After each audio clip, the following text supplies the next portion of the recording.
My name is Maya. I am 32 years old and somehow still healing from financial and emotional wounds my own family inflicted. As a successful crisis public relations CEO in Atlanta, I fix everyone else's disasters, but I could never fix the toxicity in my own bloodline. I had been the financial backbone for my parents for 12 solid years. Last month, while paying their property taxes, I stumbled upon a hidden email to their estate lawyer. They had secretly placed the four-bedroom house I paid off into an irrevocable trust, leaving everything to my younger sister and her husband. Their written reasoning was that I am strong and independent, while my sister needs a safety net. I simply closed the document and smiled a very cold smile. That morning, I logged into my bank, disabled every family credit card, and canceled every autopay account, keeping their lives afloat.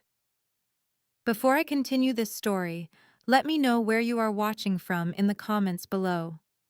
Hit like and subscribe if you have ever had to stand up to family who underestimated your worth and abused your generosity. Growing up in our household meant one thing for me: complete and total responsibility. From the time I could legally work, I was expected to be the third parent. My mother, Patricia, and my father, Desmond, made it abundantly clear that my role in life was to be the reliable one. I was the mule, the strong black woman who carries the weight of the world on her shoulders and never asks for a single thing in return. Our house was a fortress of expectations I was required to meet, yet I was never rewarded for my efforts. I maintained straight grades, earned a full scholarship to college, and built a multi-million-dollar crisis management firm from absolute scratch. My reward for this relentless hard work was simply more bills to pay. Then there was Chloe. My younger sister is 28 years old and the undisputed golden child of the Sterling family. While I was taking advanced placement classes and working double shifts to buy my own prom dress, Chloe was getting generous allowances to go shopping with her friends. She was social, bubbly, and completely allergic to hard work. My parents coddled her every whim. When she decided she wanted to be a social media influencer, they bought her ring lights and cameras. Chloe's boutique was a running joke in my friend circle.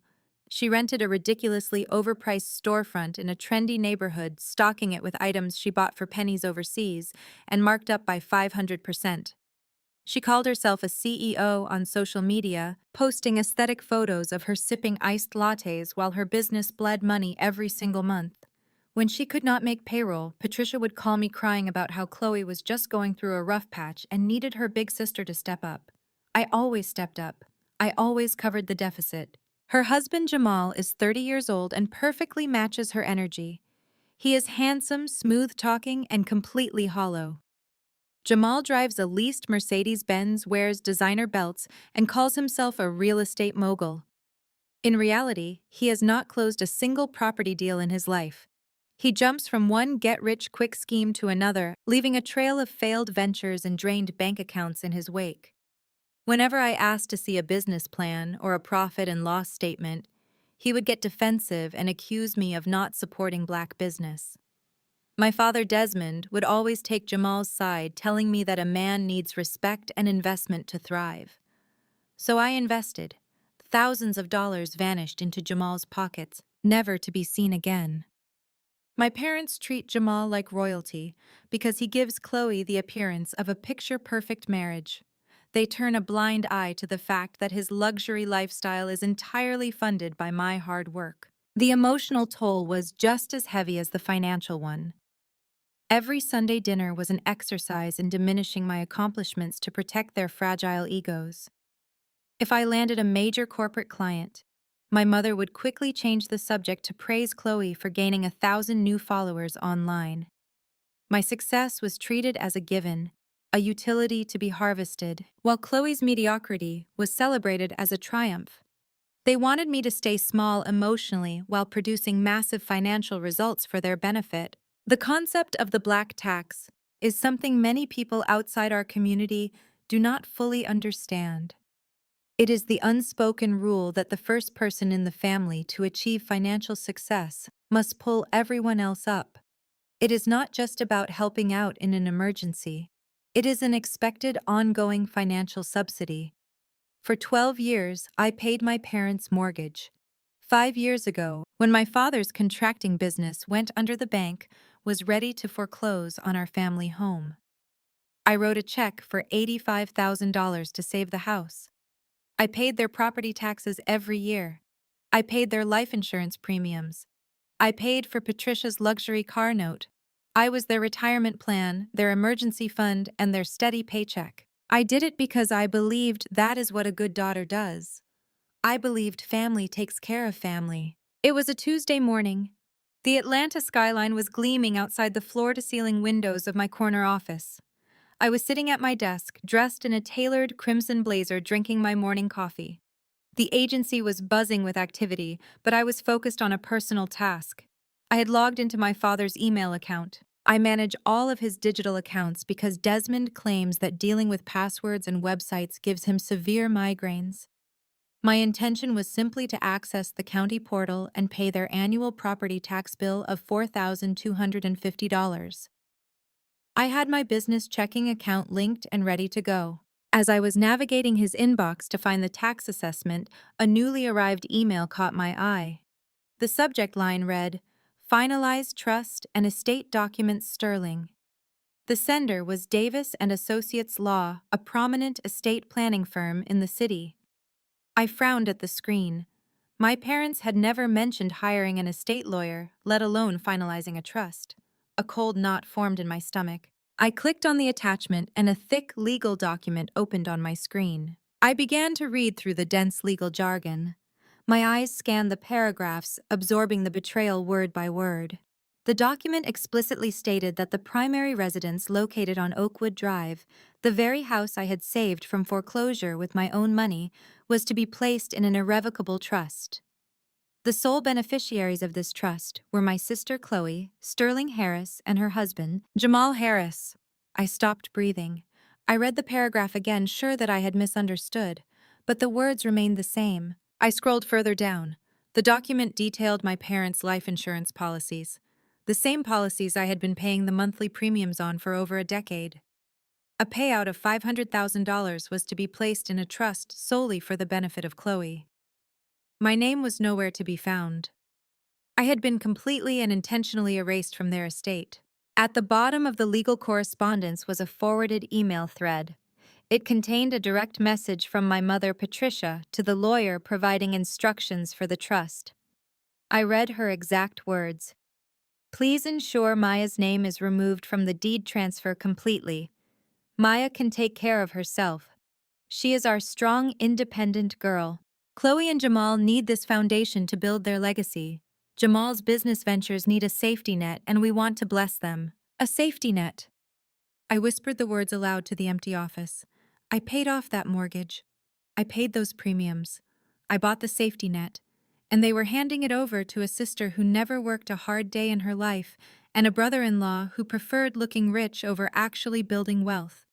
They took the fruits of my labor and decided to use them to construct a legacy for Jamal. I leaned back in my ergonomic chair and stared at the ceiling. A normal person might have cried. A normal person might have called their mother screaming, demanding answers, begging for an explanation as to why they were cast aside. But I did not shed a single tear. The years of carrying their weight had burned away my capacity for emotional breakdowns. Instead, a terrifying, icy calm washed over me. The crisis manager inside me woke up. They wanted a strong, independent woman. They wanted someone who could take care of herself. They were about to learn exactly what independence looked like when it was no longer funding their delusions. I picked up my phone and dialed the priority line for my bank. My voice was crisp, steady, and entirely devoid of emotion. "Yes, this is Maya Sterling," I told the banking representative. "I need to immediately revoke authorized user access on all 3 of my platinum credit cards. Yes, the ones issued to Patricia Sterling, Desmond Sterling, and Chloe Harris. Cancel them completely. Do not reissue them under any circumstances." As the representative processed the cancellations, I switched tabs on my computer. I pulled up my automated clearinghouse transfers. I watched as the screen displayed the recurring payments, keeping my family comfortable. Next, I need to cancel all automatic transfers from my checking account.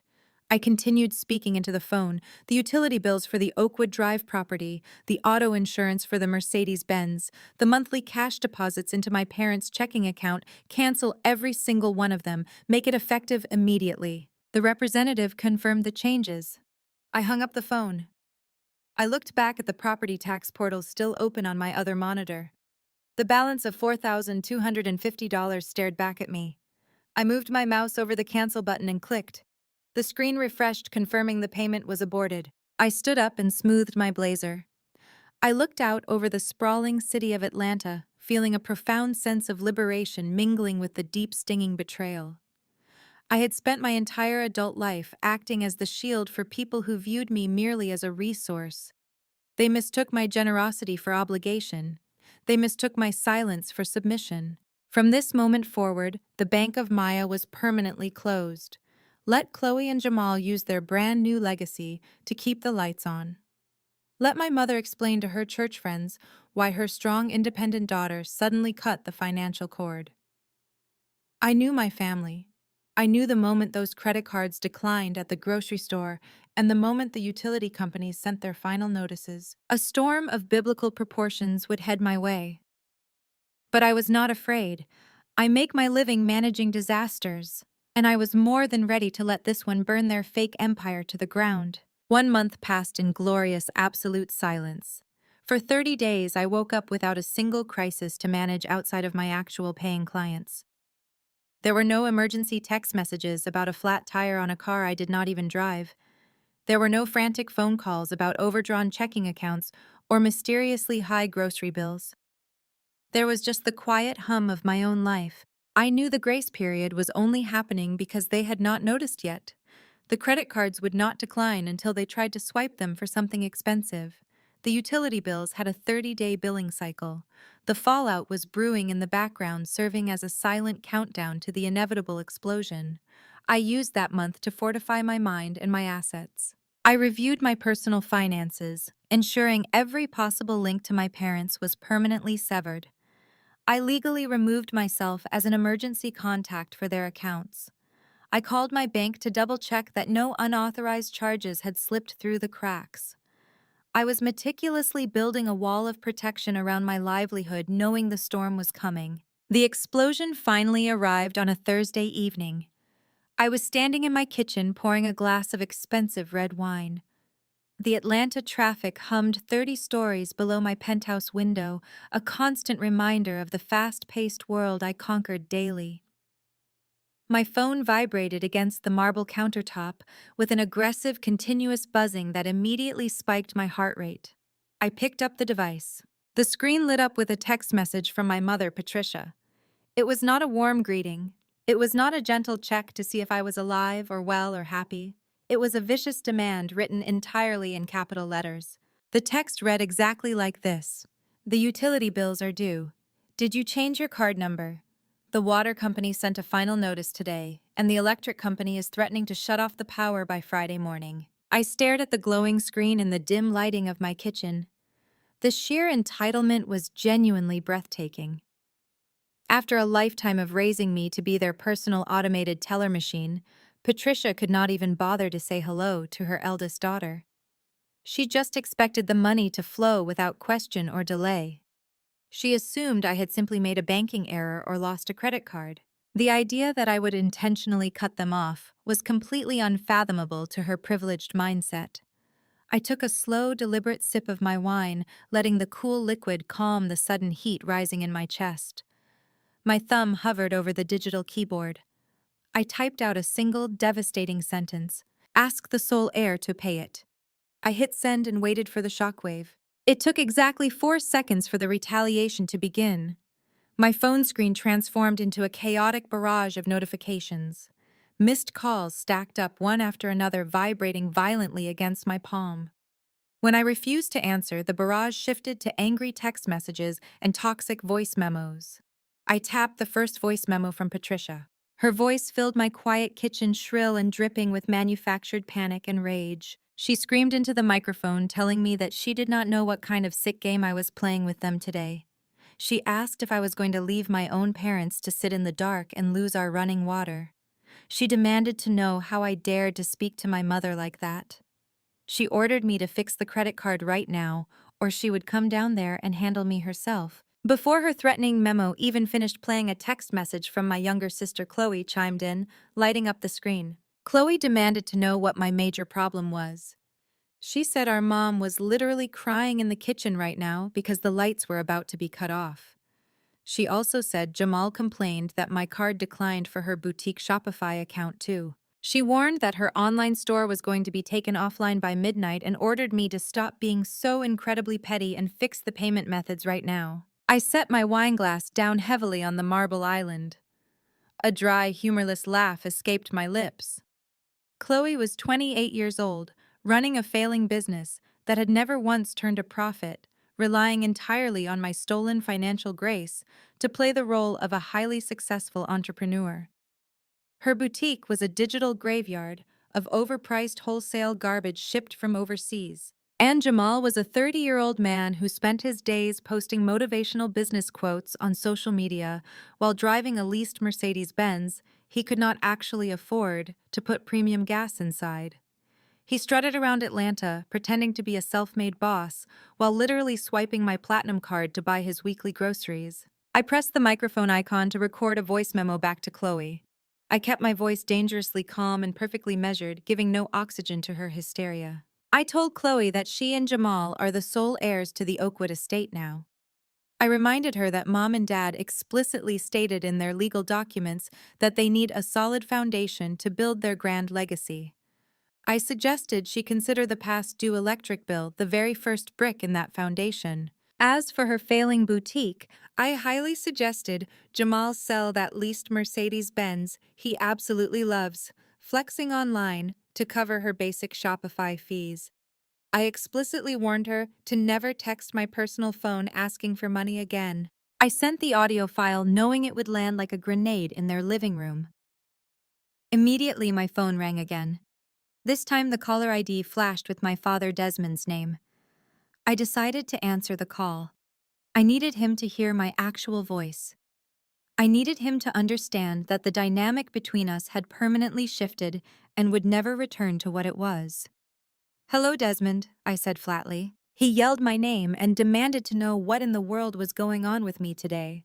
His voice was loud, commanding, and deeply defensive, trying to establish his usual patriarchal dominance. He told me my mother was having heart palpitations.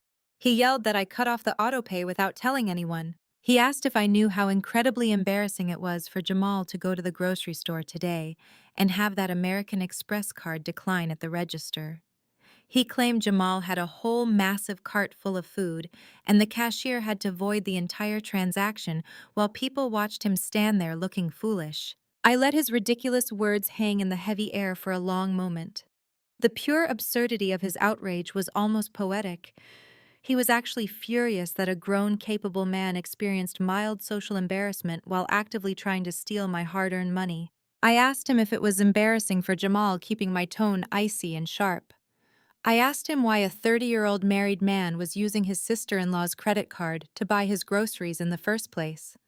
I asked my father why he was defending a lazy parasite instead of protecting the daughter who actually funds his entire life. He shouted at me not to get smart with him, his pride severely wounded by my blatant disrespect for his favorite son-in-law. He said I knew things were extremely tight for them right now with the struggling boutique. He insisted we are a family and that I am the oldest child. He claimed God blessed me with a highly successful business, so I could be a generous blessing to their house. He told me I do not abandon my own blood over a few minor dollars. I fired back, telling him that God blessed me with a brutal 70-hour work week and the brains to build a massive public relations firm from absolute scratch. My anger was finally rising to match his volume. I asked him to tell me why, if I am the grand blessing of this family, he and Mom signed over the house I personally saved from foreclosure to Chloe and Jamal. I asked why I am good enough to pay the utility bills, but not good enough to inherit the major asset I literally bought and paid for. There was a sudden suffocating silence on the other end of the line. The loud, arrogant patriarch was momentarily struck dumb. He had absolutely not expected me to know the truth.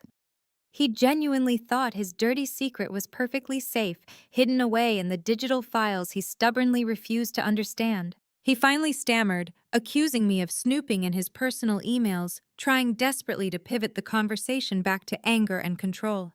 He said that was private confidential legal documentation, and I had absolutely no right to read that paperwork. I replied smoothly, shutting down his false outrage.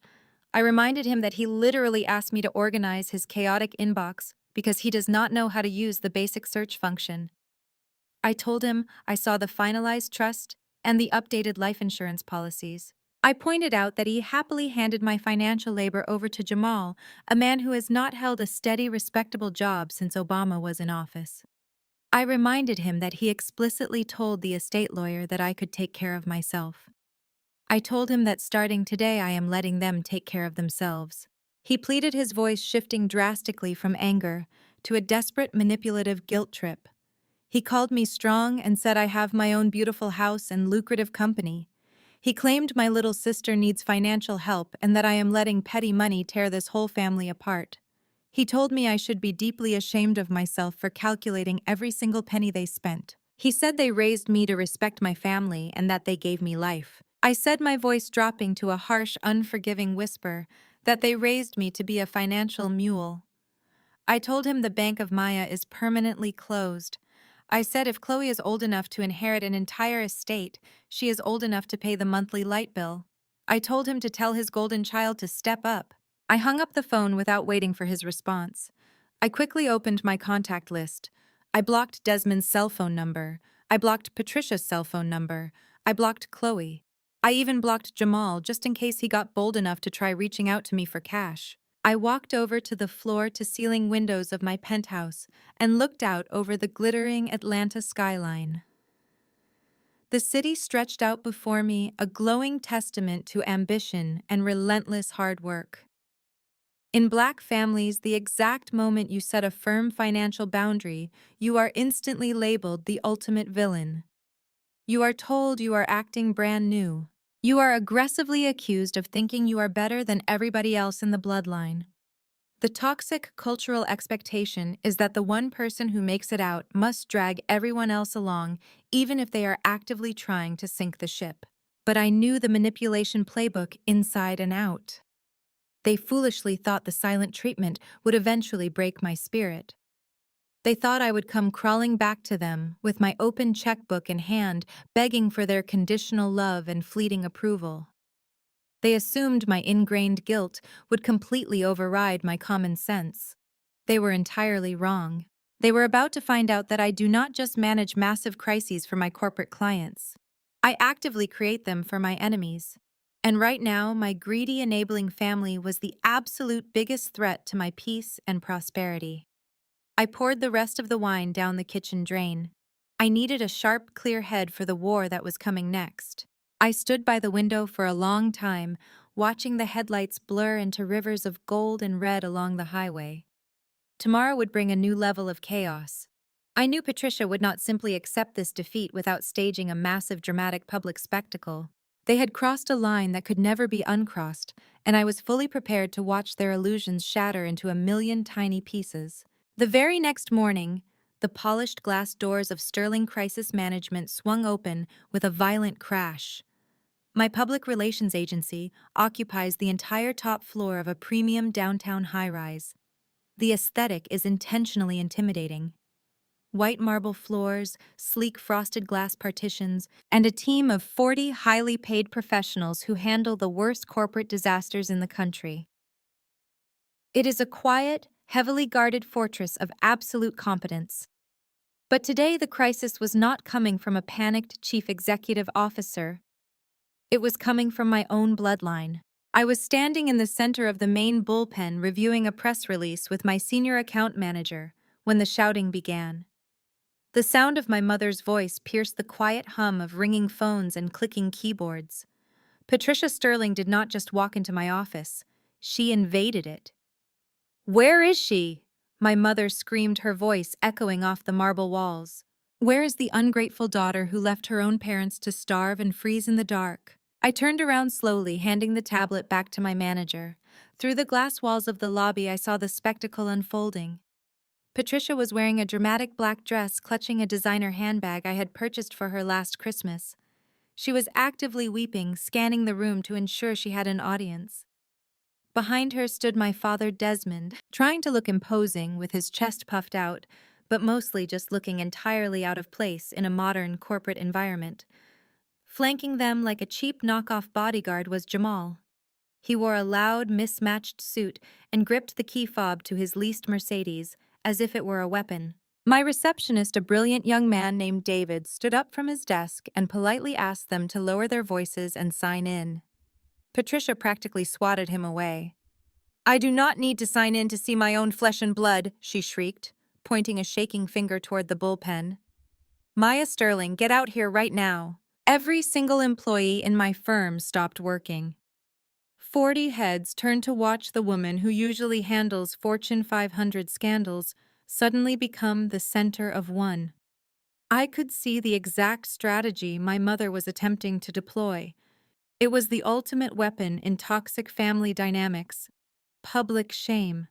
She genuinely believed that if she embarrassed me in front of my high-powered staff, I would panic, pull out my checkbook, and instantly submit to her demands just to make the screaming stop. She thought I would be terrified of ruining my pristine professional image. She severely underestimated who she was dealing with. I do not run from public relations disasters. I manage them for a living. I stepped out of the bullpen and walked slowly toward the lobby. I kept my posture perfectly straight and my expression completely blank. My heels clicked rhythmically against the marble floor. I did not rush. I did not look embarrassed. I simply stopped 5 feet away from them, crossed my arms, and stared. Patricia took a step forward, dramatically clutching her chest. "How could you do this to us, Maya?" she wailed, playing directly to the stunned audience of my employees. "The electric company is coming to shut off the power tomorrow. You canceled the auto pay on the water bill. You canceled our grocery cards. What kind of monster leaves the woman who gave her life to suffer in the cold? We are your family." I let her finish her performance. The lobby was dead silent. "If the electric company is coming tomorrow," I said, my voice projecting clearly and calmly across the room, "then I highly suggest you take that $3,000 handbag I bought you, sell it to a luxury consignment shop, and pay your past due balance." My mother gasped, stepping back, as if I had physically struck her. Desmond immediately stepped forward to take her place, his face turning an angry shade of purple. "You listen to me, little girl," my father barked, pointing a thick finger at my face. "You are not going to disrespect your mother in front of these people. You are going to log into your computer, restore our accounts, and apologize for this ridiculous tantrum. You are causing a massive burden on your sister." Jamal took this as his cue to enter the fray. He stepped up beside Desmond, trying to project a deep masculine authority that he absolutely did not possess. "Yeah, Maya," Jamal said, shaking his head with a look of manufactured disappointment. "You are really out of line here. Chloe is crying at home because her boutique account got suspended. I had to leave my own business meetings today just to drive your parents down here to talk some sense into you. You need to respect your parents and you need to fix this. It is completely disrespectful to treat family like a bank account." I looked at Jamal. I looked at his cheap suit. I looked at the Mercedes key fob dangling from his fingers. A cold, sharp smile spread across my face. I uncrossed my arms and took one step closer to him, invading his personal space. "You want to talk about respect and bank accounts, Jamal?" I asked, raising my voice just enough so that every single one of my 40 employees could hear me crystal clear. "Let us talk about your business meetings. Let us talk about your fake empire." Jamal blinked, his arrogant expression faltering for a split second. "You call yourself an entrepreneur on social media." I continued, my words hitting like rapid fire. "But Chloe's boutique is nothing but a cheap dropshipping scam. You buy polyester dresses from overseas for $3 and try to sell them for $50. But nobody is buying, are they, Jamal? I know nobody is buying because I have access to the back-end accounting. Your little fake business has not turned a single penny of profit in 8 solid months. It operates at a consistent $3,000 monthly deficit. A deficit that I have been covering so you can pretend to be a successful boss on the internet." Jamal opened his mouth to speak, but I did not give him an inch of breathing room. "And that car," I said, pointing directly at the key fob in his hand. "That luxury Mercedes you drive around Atlanta. Whose name is on the lease, Jamal? My name is on the lease. I pay the monthly note. I pay the premium insurance. I even pay the maintenance fees. You are 30 years old. You have absolutely no income. And you are standing in my corporate lobby demanding that I continue to fund your pathetic, entirely fabricated lifestyle. You are not a businessman, Jamal. You are a charity case." The silence in the lobby was absolute. A few of my junior executives actually covered their mouths in shock. Jamal's face drained of all color, turning a sickly pale shade of gray. The tough guy facade shattered completely, leaving behind nothing but a humiliated, exposed fraud. He looked down at the floor, unable to meet my eyes, completely destroyed by the financial truth he had tried so hard to hide. Desmond was furious that I had publicly emasculated his favorite son-in-law. He stepped between us, his chest heaving with rage. "You will not speak to him like that," Desmond roared, his voice cracking with fury. "You will respect the men in this family. I am your father. I am the head of this family. I demand that you respect my authority. You are going to march into your office and write a check to cover these bills right now, or so help me God." "Or what, Desmond?" I interrupted, my voice dropping to a low, dangerous whisper that carried more weight than his screaming ever could. "What exactly are you going to do to me?" My father stared at me, his fists clenched at his sides. I held his gaze, refusing to blink, refusing to shrink the way I had done when I was a child. "You want to talk about family authority," I said. "A real father protects his daughters. A real father builds a legacy for his children. But you did not do that, did you? You took the house that I saved from foreclosure, the house that I paid off with my own sweat and blood, and you secretly signed it over to Chloe and Jamal. You put it in an irrevocable trust because you decided they were your true legacy. You decided that my only purpose in this family was to be your personal workhorse." My mother began to weep again, realizing that her public shaming tactic had completely backfired. "But Maya, you are so strong," she sobbed, reaching out a hand toward me. "You make so much money. Chloe needs that house. She needs a safety net. We just wanted to make sure she was secure. You can afford to help us." "If Chloe needs a safety net, then Chloe can pay the light bill," I replied, my voice completely devoid of any remaining warmth or sympathy. "If Jamal is the man of the house, let Jamal figure out how to keep the water running. You made your choice. You chose them. And that means you no longer get to choose my wallet. The Bank of Maya is permanently closed." Desmond took a threatening step forward, raising his hand slightly as if he might actually try to physically intimidate me in my own building. "You ungrateful, selfish girl," he spat. "We gave you everything. We are not leaving this building until you fix these accounts. We will stand right here in your lobby and tell every single one of your clients exactly how you treat your own parents. We will not be moved." I looked at my father, feeling a strange, hollow sense of finality.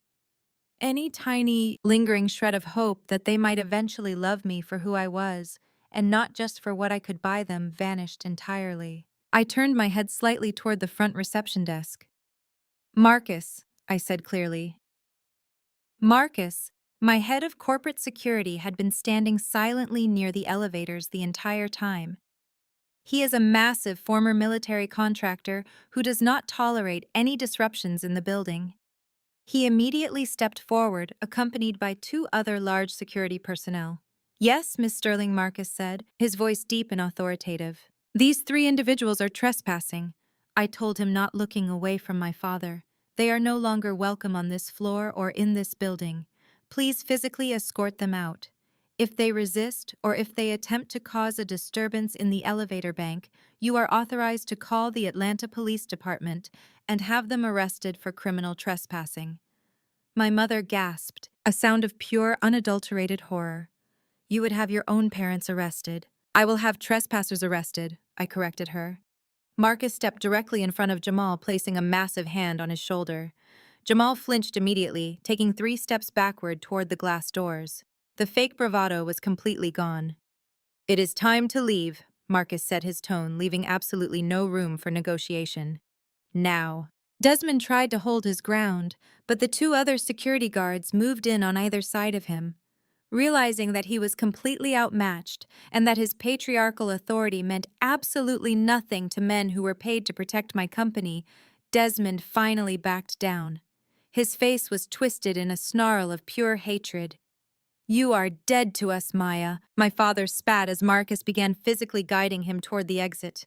"You are no daughter of mine. Do not ever come back to our house." "It is not your house anymore, Desmond," I called after him, offering one final devastating reminder of their foolish choices.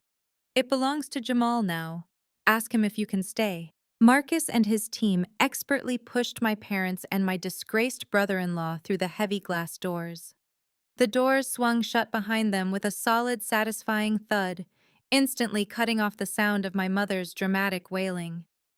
The sudden silence in the lobby was profound.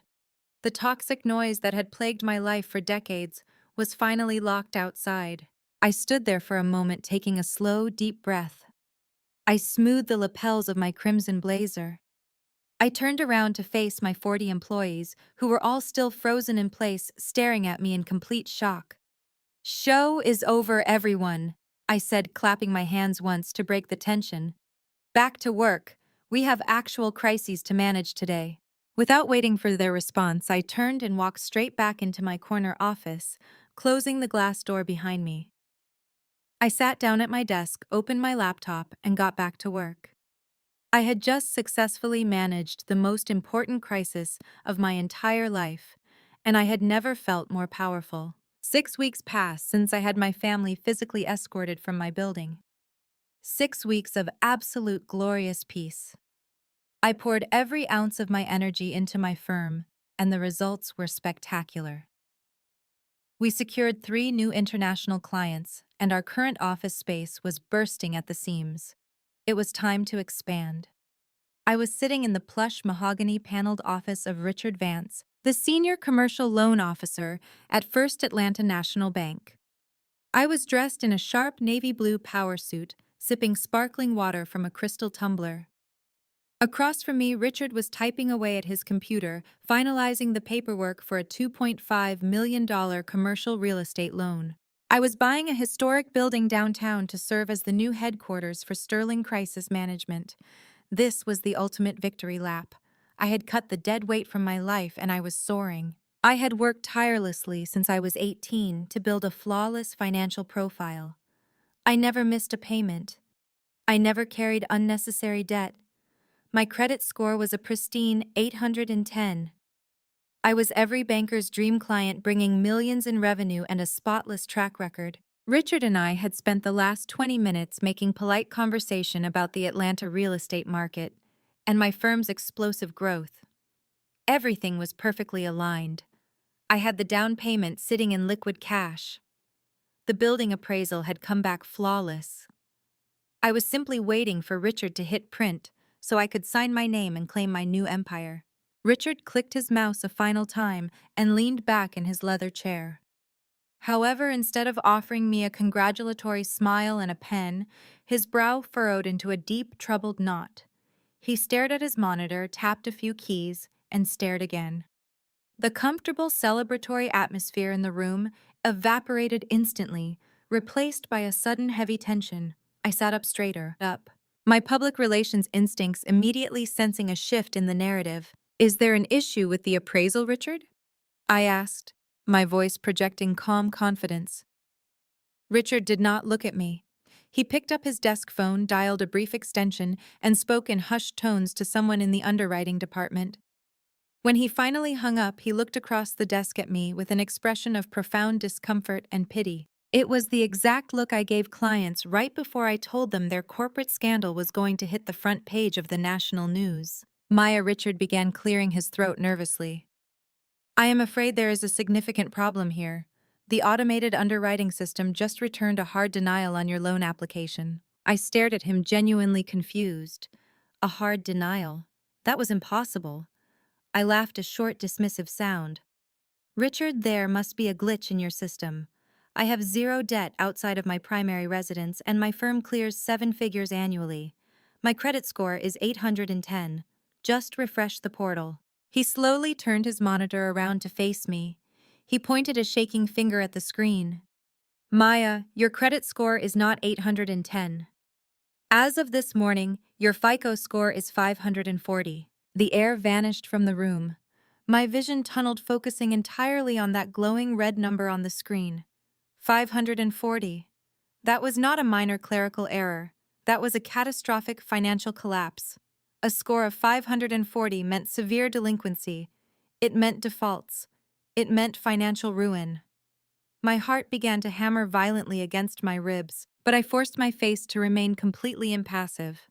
I took a slow, deep breath, reining in the sudden spike of absolute terror. "Print the comprehensive credit report," I commanded, my voice dropping to an icy, authoritative tone. "Print it right now, Richard. I need to see every single trade line." Richard nodded quickly, his fingers flying across the keyboard. The laser printer in the corner of his office whirred to life, spitting out 10 pages of detailed financial data. He gathered the warm papers, stapled them together, and slid the packet across the mahogany desk. I snatched the packet and flipped past the standard personal information, going straight to the derogatory marks section.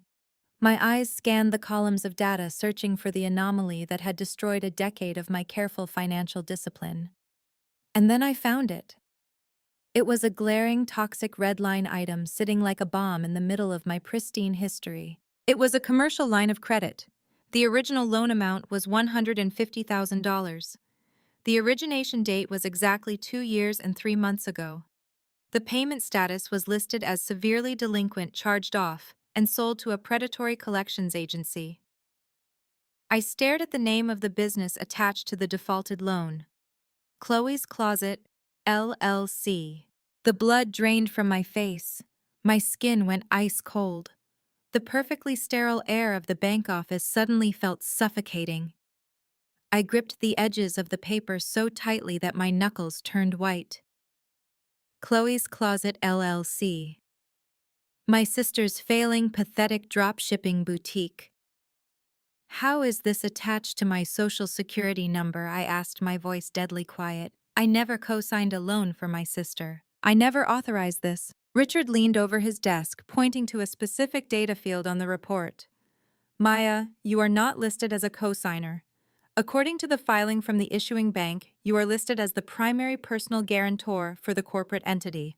The loan was secured entirely on the strength of your personal credit history and your income. The boutique defaulted on the payments 8 months ago. They have not paid a single dime since. The issuing bank accelerated the debt, charged it off, and destroyed your credit profile in the process." My mind raced backwards, tearing through my memories with terrifying speed. How could they possibly secure a federal commercial loan in my name without my physical presence? How could they bypass the strict verification protocols? Then the devastating realization hit me with the force of a freight train. 3 years ago, I was in the process of buying my current home. I was organizing my financial documents and gathering my tax returns. I had stopped by my parents' house on Oakwood Drive for Sunday dinner. I brought my accordion folder filled with my most sensitive personal data: my W-2 forms, my social security card, my passport, my corporate tax returns, and my digital signature authorization key.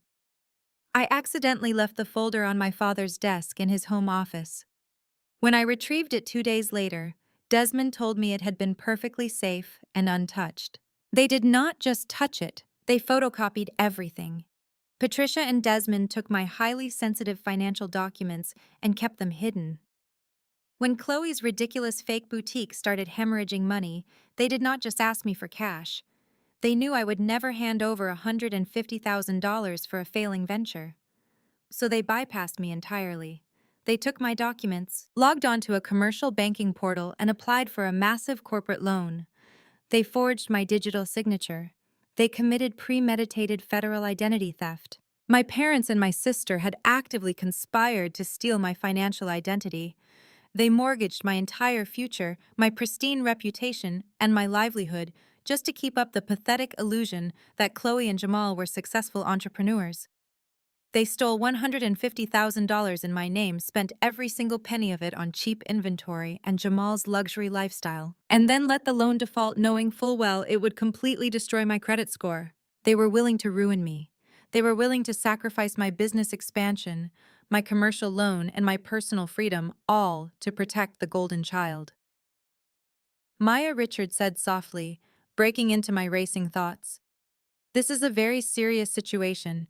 If you did not authorize this loan, you are the victim of a massive financial crime. You need to file a police report immediately. You need to contact the fraud division of the issuing bank. I did not answer him right away.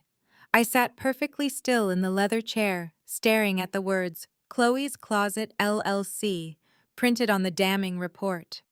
The icy calm that had settled over me during the lobby confrontation returned, but this time it was infinitely darker. This was no longer just about cutting off their monthly allowance. This was no longer just a toxic family dynamic involving unpaid electric bills and canceled credit cards. This was grand larceny. This was federal wire fraud. This was a direct violent attack on my life's work. My parents believed they were untouchable because we shared the same blood. They believed that because they gave me life, they were entitled to take everything I produced. They assumed I would simply absorb this massive debt just like I had absorbed every other burden they placed on my shoulders. They thought I would quietly pay off the $150,000 just to protect the family name and avoid a messy legal scandal. They were tragically mistaken. I slowly folded the credit report and placed it carefully into my leather briefcase. I snapped the brass locks shut. The sharp metallic click echoed loudly in the quiet office. I stood up, smoothing the front of my navy blue power suit. I looked down at Richard Vance, my expression entirely devoid of mercy or hesitation. "Thank you for bringing this to my attention, Richard," I said smoothly, radiating absolute authority. "Please hold the commercial real estate application open. I will have this fraudulent mark completely removed from my credit profile very shortly." Richard looked up at me, his eyes wide with concern. Maya, fighting a commercial fraud case of this magnitude can take months, sometimes years. It is incredibly complicated when family members are involved. I offered him a terrifying, razor-thin smile. "I am a crisis management expert, Richard. Complicated disasters are my specialty. I assure you this particular crisis will be resolved with extreme prejudice." I turned and walked out of the bank executive's office, my heels striking the marble floor with lethal precision. As I stepped out of the bank and into the bright, blinding sunlight of the Atlanta streets, I pulled my cell phone from my pocket. I was not going to call Patricia. I was not going to scream at Desmond. I was not going to demand explanations from Chloe or Jamal. Explanations were for minor misunderstandings. You do not ask for explanations when someone tries to bury you alive. You simply bury them back. I scrolled through my contacts, skipping past the blocked numbers of my treacherous family, and tapped on the name of my elite corporate attorney, Jordan. I held the phone to my ear, listening to the dial tone, my mind already calculating the precise sequence of legal strikes I was about to unleash. Jordan answered on the second ring. "Jordan," I said, my voice cutting through the ambient noise of the city traffic like a scalpel. "I need to retain your services for a new, highly sensitive matter. I need you to hire the most aggressive forensic accountant in Atlanta, and I need a private investigator on retainer immediately." There was a brief pause on the other end of the line. Jordan knew my tone. He knew exactly what it meant. "Who is the target, Maya?" he asked professionally. "The target is Chloe's Closet, LLC, along with Patricia, Desmond, and Jamal," I replied, stepping into the back of my waiting town car. "They committed federal identity theft and commercial loan fraud. We are not just going to sue them, Jordan. We are going to completely obliterate them." I leaned back against the plush leather seat of the town car as it merged into the heavy downtown traffic. The city blurred past the tinted windows, but my focus remained razor sharp. For 12 years, I had played the role of the dutiful, reliable daughter. I had sacrificed my own peace of mind to construct a fortress of comfort for a family that secretly despised my success. I had absorbed their subtle insults, funded their lavish delusions, and carried their failures as if they were my own. I did it because I believed in loyalty. I did it because I believed that blood demanded sacrifice. But staring at the reality of this $150,000 stolen loan, the final pathetic illusion of family loyalty burned to ash. Patricia and Desmond did not just enable Chloe. They actively weaponized my identity to fund her. They sat across from me at Sunday dinners smiling, asking about my business, eating the food I bought them, all while knowing they had forged my signature and stolen my future. They watched me work 70-hour weeks to build my agency, knowing perfectly well they had placed a ticking time bomb directly under my foundation. The sheer audacity was staggering. They had used my old tax returns, my private identification, and my digital signature key. They knew exactly how the commercial banking system worked, because Desmond had run a contracting business before running it into the ground. He knew the exact documentation required to secure a line of credit, and he knew how to bypass the physical verification steps by exploiting digital portals. He used his insider knowledge not to build his own wealth but to cannibalize mine. And Jamal had clearly been the driving force behind the business plan. He was the one who needed the capital to lease his Mercedes, to buy expensive dinners, and to masquerade as a high-rolling entrepreneur on social media. They had all sat around a table, looked at my financial documents, and decided that my hard work belonged to them. They decided they were entitled to steal $150,000 simply because I had the capacity to generate it. My phone buzzed against my palm. It was Jordan, my attorney, sending a calendar invite for an emergency strategy session. I accepted the invitation instantly. As the town car pulled up to the sleek glass entrance of my public relations agency, I felt a profound shift in my very DNA. The Maya who paid the mortgages, covered the deficits, and tolerated the disrespect was dead. That woman had been systematically murdered by the greed of her own parents. The woman stepping out of the car was a predator. I walked through the lobby of my firm, nodding sharply to my security chief, Marcus. The atmosphere in the office was electric, completely recovered from the dramatic ambush weeks prior. My team operated with flawless efficiency, completely unaware that their CEO had just uncovered a massive financial betrayal. I entered my corner office and locked the door behind me.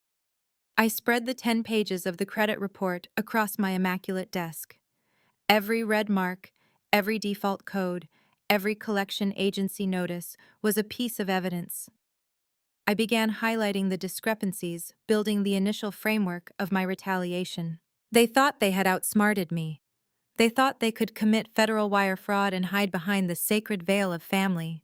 But they forgot one crucial detail. I am a crisis manager.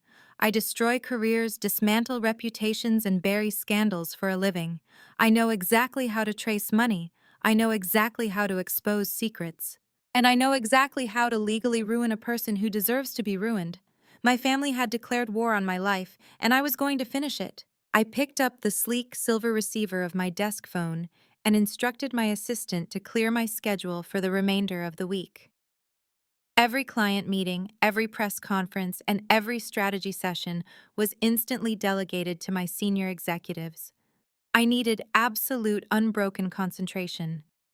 My office transformed from a public relations command center into a legal war room. Within 90 minutes, Jordan walked through my glass doors. He did not come alone. Flanking my corporate attorney was Elias Thorne, a forensic accountant whose reputation in Atlanta was legendary, and Marcus Vance, a private investigator who specialized in unraveling corporate espionage.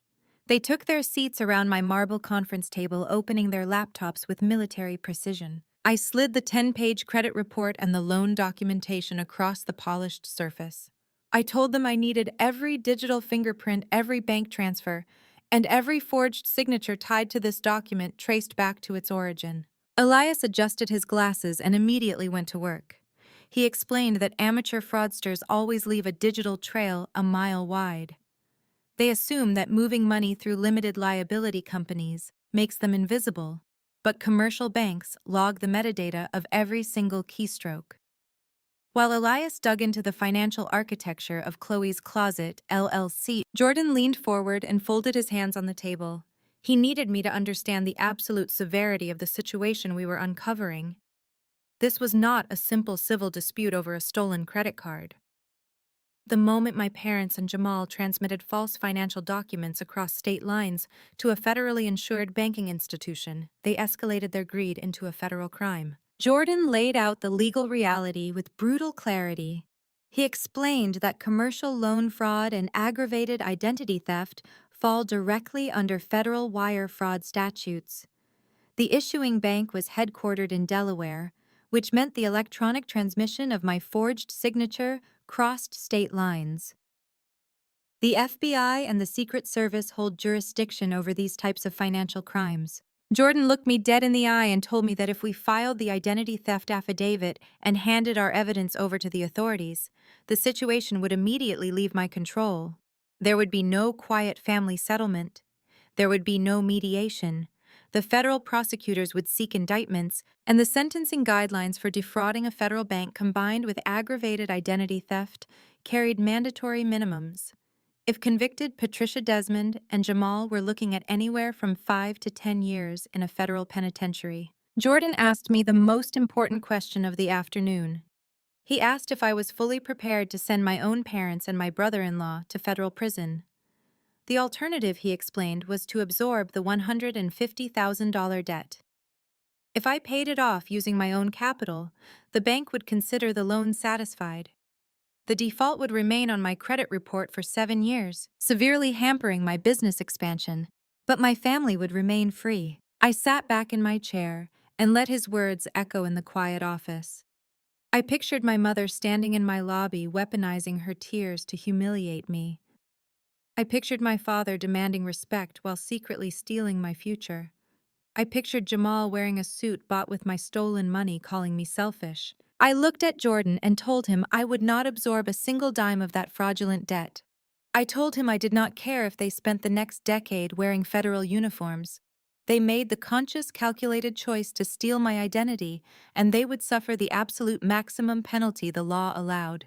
I instructed Jordan to prepare the identity theft affidavits and draft the formal police reports, but to hold them until Elias and Vance had completely mapped the battlefield. I needed the arsenal fully stocked before I launched the missile. For the next 48 hours, Elias and Vance worked relentlessly. The speed at which my family's illusion unraveled was genuinely pathetic. Elias cracked the shell of Chloe's Closet, LLC, by the end of the first day. He discovered that the business was entirely hollow. They had never secured a proper vendor wholesale license, and their actual inventory purchases accounted for less than 10% of the original loan amount. So where did the rest of the $150,000 go? Elias projected his findings onto the large screen in my office, illuminating the grotesque reality of their greed. The money had been systematically siphoned out of the business account through a series of fraudulent executive compensation payouts. Jamal had authorized direct transfers to his personal checking account, labeling them as consulting fees. The funds were traced directly to the down payment on his leased Mercedes-Benz, his overpriced wardrobe, and incredibly, a series of luxury vacations he and Chloe had taken to Miami and Las Vegas over the past 2 years. They had posted hundreds of photos from those trips on social media, using the hashtags self-made and boss life, while literally funding their champagne lifestyle with the stolen credit of the sister they actively despised. But the most damning piece of evidence came from Vance. To definitively prove identity theft and absolve me of the debt, we had to prove exactly who executed the forged loan documents. The commercial bank required digital signatures and document uploads through a secure online portal. Vance subpoenaed the IP logs from the bank's fraud department. Every time a user logs into a banking portal, the system records the exact Internet Protocol address of the device used. Vance handed me a thick manila folder containing the technical breakdown. The IP address used to originate the loan upload, my stolen tax returns, and execute the final digital signature did not belong to my office. It did not belong to my home network. The IP address resolved directly to a Comcast internet account, registered to Desmond Sterling at his residential address on Oakwood Drive. My father had literally sat at his desk, connected to his own home Wi-Fi, and systematically forged my identity. Furthermore, Vance had traced secondary logins from a mobile device registered to Jamal. They had both actively managed the fraudulent account, checking the balances and authorizing the illegal transfers month after month until the money finally ran dry. The arrogance was truly breathtaking. They had left a digital trail so wide and so obvious that a first-year law student could have secured a conviction. They genuinely believed that, because I was family, I would never look. They assumed my ingrained daughterly obedience would act as a permanent shield for their felony.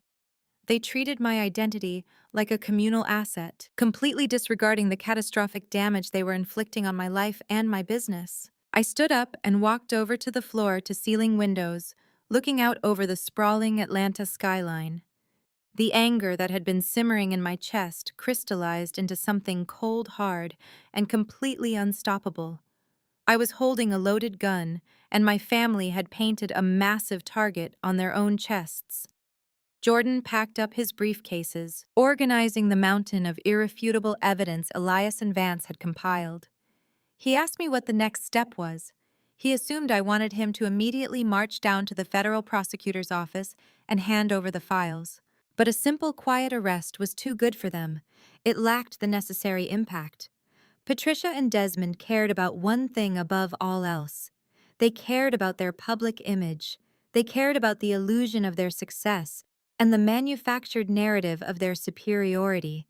Having them quietly indicted behind closed doors would allow my mother to spin a story of a tragic misunderstanding. She would play the victim to her church friends and her social circle, claiming her cruel, wealthy daughter was punishing them over a minor paperwork error. I turned away from the window and faced my team. I told Jordan to hold the federal filings for exactly 48 hours. I explained that before we handed this pristine package of felonies over to the authorities, I was going to expose them. I was going to strip away every single layer of their fake glamorous lives, and I was going to do it in front of the exact people they were trying so desperately to impress. I thanked Elias and Vance for their flawless work authorizing their premium invoices without a second glance. They had given me exactly what I needed to execute the perfect corporate demolition. The evidence was secured. The trap was set. The predator was fully awake, and I was about to show my enabling toxic family exactly why you never attempt to steal from a crisis manager. The 48-hour countdown had officially begun. I locked the thick manila folders containing the forensic evidence into my personal safe and prepared for the inevitable retaliation. I knew my mother better than anyone. Patricia Sterling was not a woman who retreated after a defeat. She was a woman who burned the entire village to the ground and claimed the smoke was just incense. I had physically thrown her out of my corporate headquarters and cut off her endless supply of my money. Since she lacked the capacity for self-reflection, she immediately defaulted to her favorite and most lethal weapon.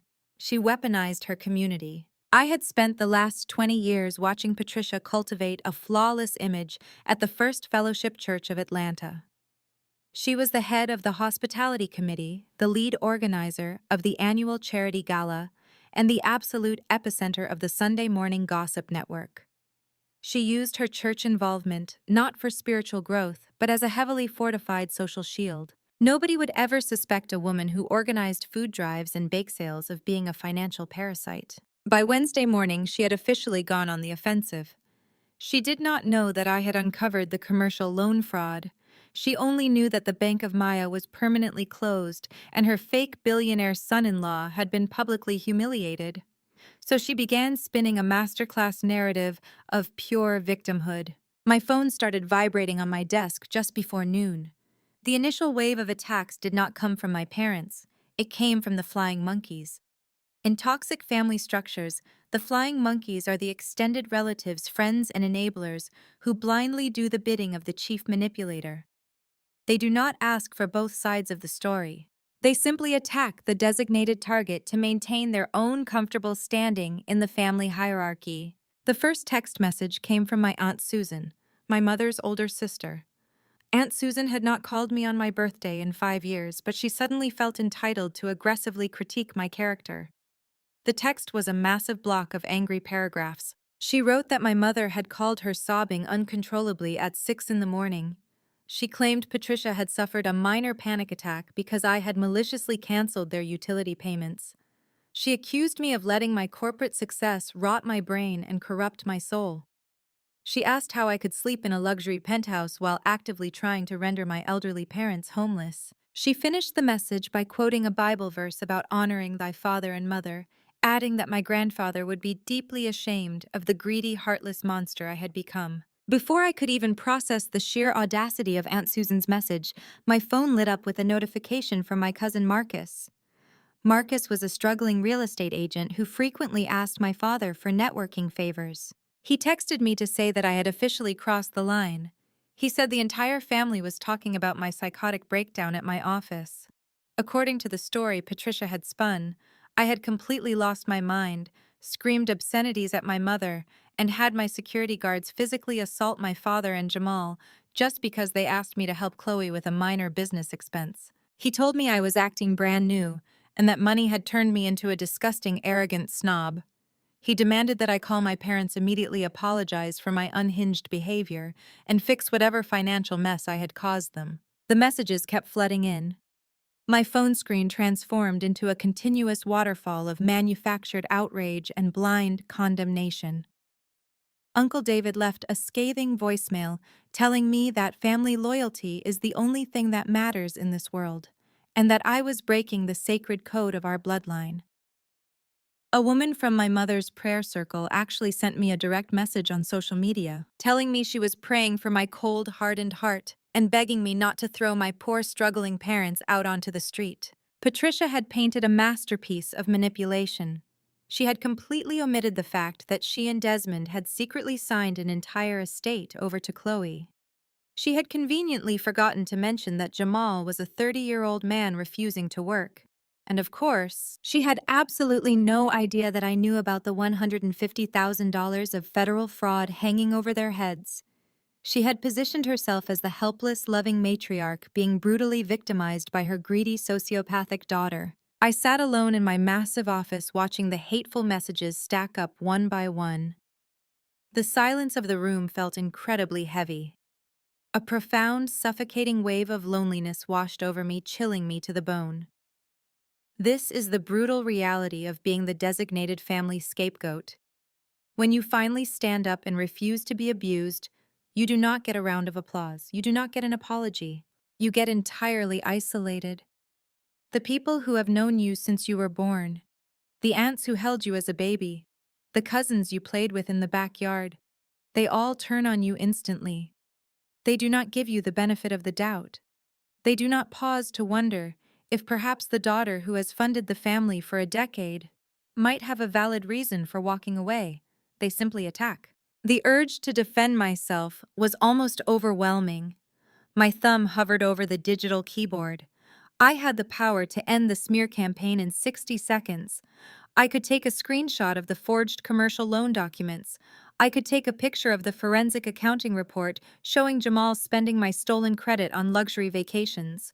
I could blast it to the family group chat and watch my mother's pristine church reputation instantly disintegrate into dust. I wanted to scream the truth through the screen. I wanted to force them all to see exactly who Patricia and Desmond really were. But I stopped myself. I put the phone face down on the cool marble of my desk. Texting is weak. Sending screenshots in a chaotic group chat is a defensive maneuver, and I was no longer playing defense. Arguing with flying monkeys is a pointless waste of energy. They do not care about the truth. They only care about preserving the comfortable illusion of the family dynamic. If I sent the evidence over a text message, my mother would find a way to manipulate it. She would claim the documents were fake. She would say I hired someone to forge them just to frame her. She would twist the narrative and drag me into a pathetic, endless digital shouting match. I am a crisis manager. I do not engage in petty internet drama. I control the venue, I control the narrative, and I control the timing of the strike. I let the profound loneliness wash through me, but I did not let it break me. Instead, I let the isolation harden my resolve. I used the burning anger generated by every single hateful text message to fuel my preparation. Every nasty voicemail from an uncle, every judgmental message from a cousin, it all served as absolute confirmation that I was doing the right thing. This was not just a separation.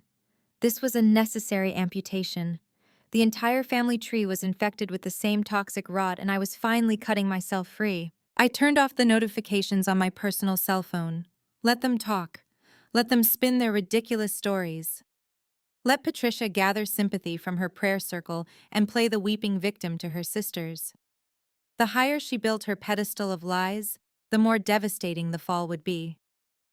She was digging her own grave, and she was happily inviting the entire extended family to come and watch her do it. I opened my laptop and began drafting the invitations for my final performance. Patricia loved an audience, so I was going to give her the biggest, most captive audience she had ever had.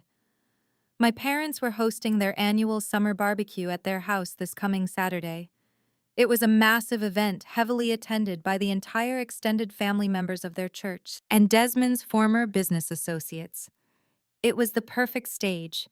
It was the very house I had paid for the house they had secretly given to Chloe. They had explicitly told me I was dead to them and banned me from the property. But they had stolen my identity and jeopardized my freedom, which meant their rules no longer applied. I was going to crash their perfect summer party. I was going to walk onto that manicured lawn in front of every aunt, uncle, and flying monkey who had texted me their disgusting insults. I reached into my desk drawer and pulled out a thick stack of glossy, high-quality presentation folders. I carefully placed a copy of the forged loan document, the forensic accounting summary, and the IP address trace into each folder. I was creating an undeniable physical dossier of their federal crimes. There would be no frantic group chat messages. There would be no opportunity for Patricia to scream over me and change the subject. I was going to hand the truth directly to the people she spent her entire life trying to impress. The smear campaign was nothing but a desperate, thrashing attempt to maintain control. My mother thought she was ruining my reputation. She had absolutely no idea that she was simply setting the stage for her own total annihilation. I took a sip of my cold coffee, a genuine smile finally reaching my eyes. The 48 hours were ticking down, and the final crisis was fully engineered. Let them call me a monster. Let them call me greedy. In 2 days, they would call me something else entirely. They would call me their absolute worst nightmare. Thursday morning arrived with the sterile, quiet efficiency of a war room right before a major offensive. My desk was perfectly clear, save for the sleek, brass-locked briefcase that held the forensic dossiers. I was currently reviewing the guest list for my parents' upcoming Saturday barbecue, cross-referencing names with the flying monkeys who had bombarded my phone when my private office line rang. Only a select few had this direct number. I picked up the silver receiver. It was Pastor Thomas, the senior pastor of the First Fellowship Church of Atlanta, the man who had baptized me, and the exact man Patricia had spent 20 years manipulating with her pious, charitable facade. His voice was deep, resonant, and coated in that thick, practiced layer of pastoral concern that always demanded immediate submission. Maya, he began, his tone dripping with heavy disappointment. Your mother came to see me yesterday. She was completely inconsolable. We need to talk. I want you to come down to my office this afternoon. We need to have a spiritual intervention before the devil drives a permanent wedge into your beautiful family. A spiritual intervention? I almost laughed into the receiver. Patricia had actually run to the church. She knew her flying monkeys had failed to bully me into submission, so she was escalating the smear campaign to the highest moral authority in her community. She was trying to weaponize God against me. I should have declined. I should have told Pastor Thomas to stay out of corporate matters and hung up the phone. But a ruthless, calculating thought crossed my mind. Patricia derived her power from her immaculate reputation within that congregation. If I was going to demolish her narrative on Saturday, stripping away her spiritual cover today would leave her completely exposed. I will be there at 2 o'clock, I replied, my voice completely devoid of emotion. When my town car pulled up to the massive stone columns of the First Fellowship Church of Atlanta, the afternoon sun was beating down on the immaculate landscaping. This was a megachurch, a sprawling complex built on the tithes of the community, and Patricia was one of its most visible social pillars. I walked through the heavy wooden double doors, my heels clicking sharply against the polished marble foyer. I was dressed in a tailored charcoal gray suit, carrying my leather briefcase like a weapon. The receptionist immediately ushered me into Pastor Thomas' inner sanctum. His office was designed to intimidate. Floor-to-ceiling mahogany bookshelves, a massive oak desk, and plush leather chairs that sank just low enough to ensure he was always looking down at his guests. Pastor Thomas was sitting behind his desk, his hands steepled under his chin, wearing a dark suit and a look of profound, theatrical sorrow. Sit down, Maya, he commanded, gently gesturing to the leather chair opposite him. I took a seat, placing my briefcase squarely on my lap, my posture perfectly rigid. I did not break eye contact. Maya, the pastor, started letting out a heavy, orchestrated sigh. Your mother sat in that exact chair yesterday, weeping until she could barely breathe. She is terrified. She told me about the hostility at your office. She told me about the sudden aggressive demands you are making. She is a devoted mother who has given you everything, and she is entirely broken by the darkness that has taken root in your heart. I remained perfectly silent, letting him dig the hole deeper. In crisis management, you always let the opposing party lay out their entire false narrative before you present the evidence. You have been blessed with incredible success, Maya, he continued, leaning forward, his voice taking on a preaching cadence. The Lord has granted you a prosperous business. But with great wealth comes the temptation of greed.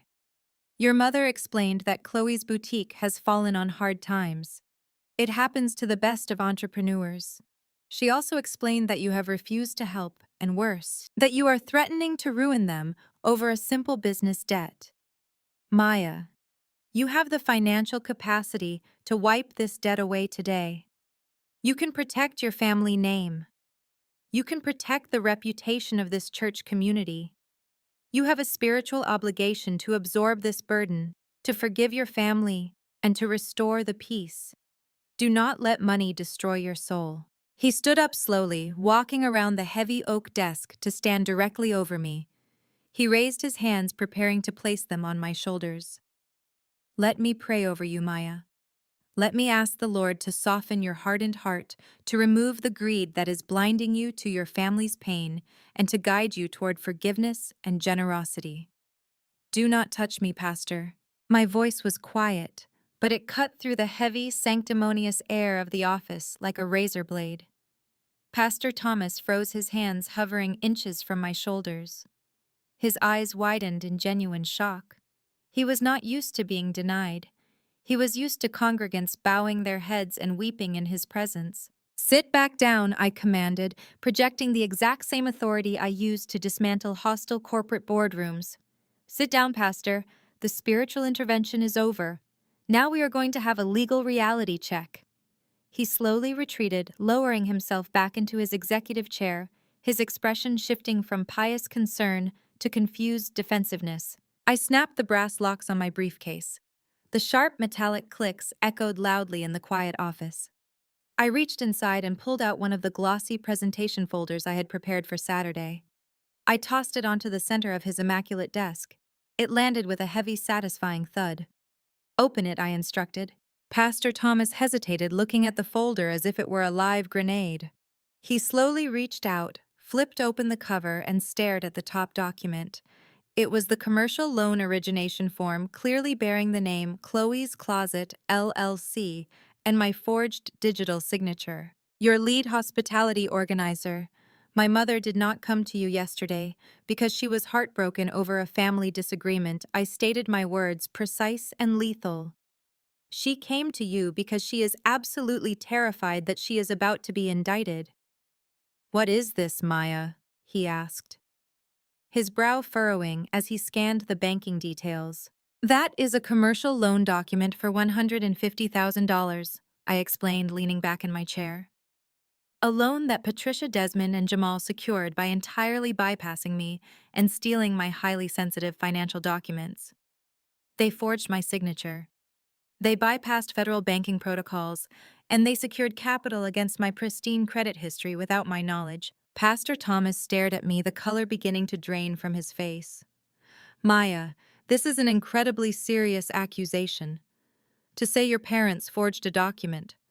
Perhaps there was a misunderstanding with the bank. Perhaps they had implied consent.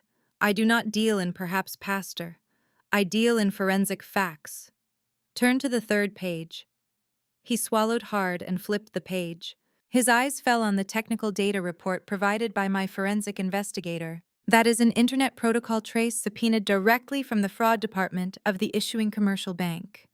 I continued, my tone remaining absolutely icy.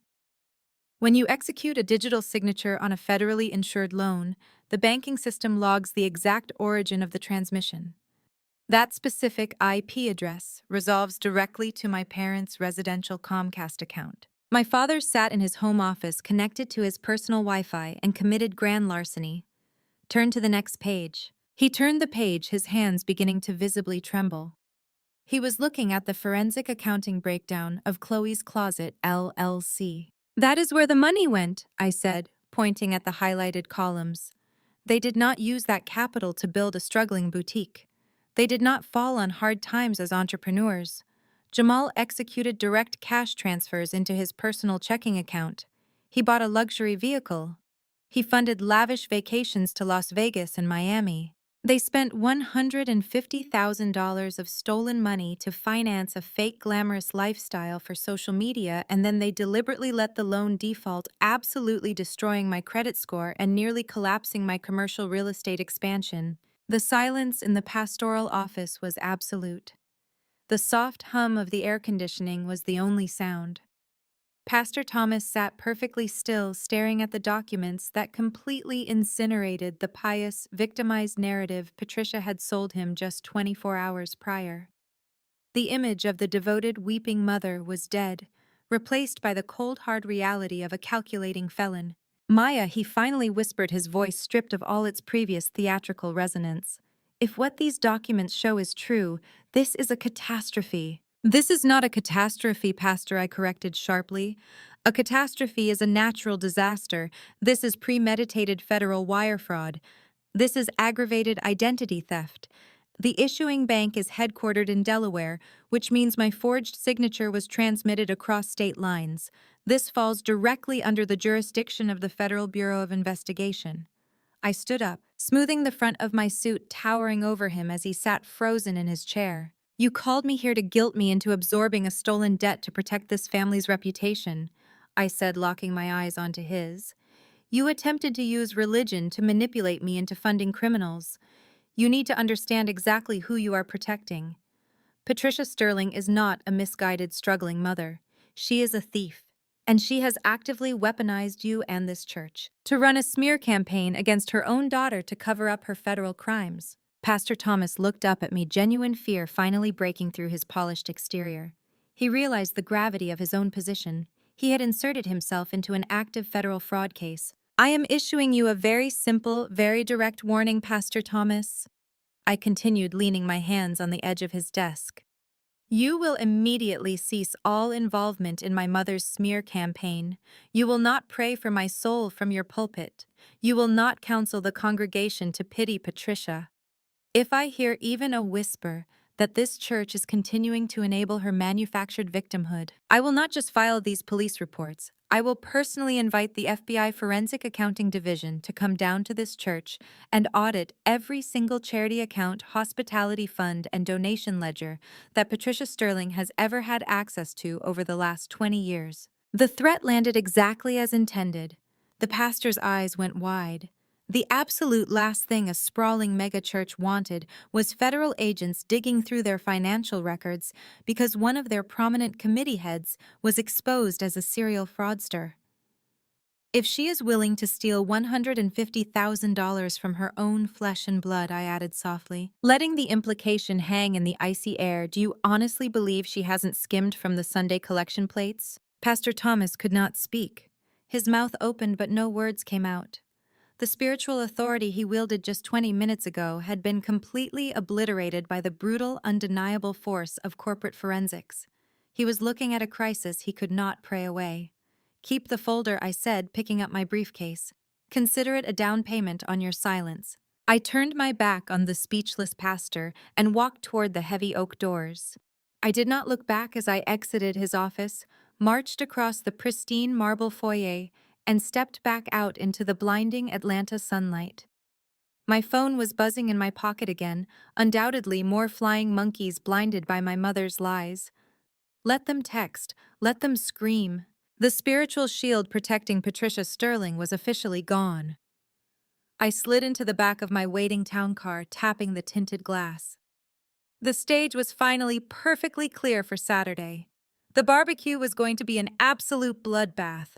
I returned to the sterile sanctuary of my corporate office, fully intending to spend the remainder of Thursday finalizing the distribution list for my meticulously prepared dossiers. The plan was solid. The forensic accounting was bulletproof. I had dismantled my mother's spiritual armor and neutralized her primary enabler. All that remained was the execution. But the universe has a funny way of over-delivering when you decide to finally stop playing the victim. Just before 6 o'clock, my private line buzzed. It was Marcus Vance, my private investigator. His voice lacked its usual smooth, detached professionalism. He sounded urgent. He told me he had just uncovered an anomaly in the secondary financial layers of Chloe's Closet, LLC. It was a massive discrepancy that Elias Thorne had flagged, prompting Vance to do some physical off-the-books digging. He told me he was 5 minutes away and that I needed to clear the floor. When Vance walked through my office doors, he was carrying a single unmarked black folder. He locked the door behind him and bypassed the guest chairs entirely, walking straight around my desk to stand beside me. He dropped the black folder onto the marble surface. Maya Vance began, his tone uncharacteristically grim. We knew Jamal siphoned out the majority of the $150,000. We tracked the Mercedes. We tracked the Miami trips. We tracked the luxury wardrobe. But there was a solid $50,000 block of capital that was completely unaccounted for. It was routed through a shell vendor account disguised as an inventory purchase, and then it vanished. I stared at the black folder. Where did it go, Marcus? He flipped the cover open. The first thing I saw was a high-resolution photograph of a sleek, ultra-modern apartment building in Midtown Atlanta. The second photograph was of a stunning woman, barely 24 years old, posing in front of a mirror with a designer handbag. The third photograph was of Jamal. He was walking out of that exact apartment building, his arm wrapped casually around the young woman's waist. Vance tapped the photographs with a heavy finger. It went to a luxury high-rise in Midtown. Jamal signed a 12-month lease under a corporate alias using the stolen loan money. He prepaid the rent for the entire year. He also furnished the apartment and provided a monthly stipend to the tenant. Her name is Jasmine. She is an aspiring fitness influencer. Jamal has been funding her entire existence for the past 9 months, using the commercial line of credit registered to your social security number. The air in my office turned to ice. I looked at the glossy photographs of Jamal smiling with his mistress. I looked at the lease agreement bearing the name of my sister's fake boutique. Jamal was not just a lazy, arrogant freeloader. He was a brazen, reckless cheater. He had stolen my identity, jeopardized my company, and committed federal wire fraud, all to finance a secret double life. He was sleeping with a 24-year-old model in a luxury apartment paid for by my pristine credit score while going home to my sister and playing the role of the perfect loving husband. The sheer depravity of his actions was staggering. He had literally stolen my future to pay for his infidelity. But the shock of Jamal's cheating was absolutely nothing compared to the apocalyptic bombshell Vance delivered next. Vance let out a heavy sigh, closing his eyes for a brief second, before pulling out a stack of printed transcripts from the back of the folder. It gets worse, Maya Vance said softly. When we subpoenaed the IP logs from your father's home network, we gained legal access to the metadata of the devices connected to that router. Your father is incredibly sloppy with his digital security. He syncs his unencrypted text messages directly to a shared family cloud server that he leaves wide open on his desktop.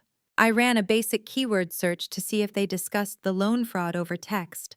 I found something much darker. Vance slid the stack of transcripts across the desk.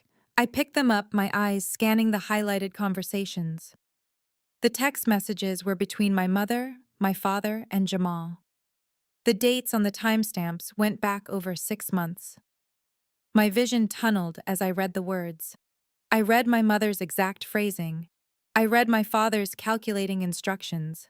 Patricia and Desmond had known about Jasmine for over half a year. Jamal had gotten careless, and my mother had caught him receiving a phone call from his mistress during a family dinner. Instead of confronting him and telling Chloe the truth, Patricia and Desmond pulled Jamal into a private meeting. The transcripts laid out the entire horrific conspiracy in black and white. My mother explicitly told Jamal that Chloe was fragile. She texted him that a divorce would destroy Chloe's public image and bring immense shame upon the Sterling family name. She told him that under no circumstances could Chloe find out about the affair. But Jasmine had started demanding money. She was threatening to expose Jamal if he did not upgrade her lifestyle. Jamal told my parents he was broke and could not afford to keep her quiet. That was the exact moment my father suggested the commercial loan. I read the text message sent from Desmond's phone. He wrote that they needed a massive influx of untraceable cash to pay off the mistress and keep the boutique afloat so Chloe would not suspect anything. He wrote that Maya has perfect credit and she never checks her secondary alerts. We can use her old tax returns. We get the money, you pay the girl, and Chloe never finds out. We have to protect Chloe's marriage. I sat perfectly still, the transcripts trembling slightly in my hands.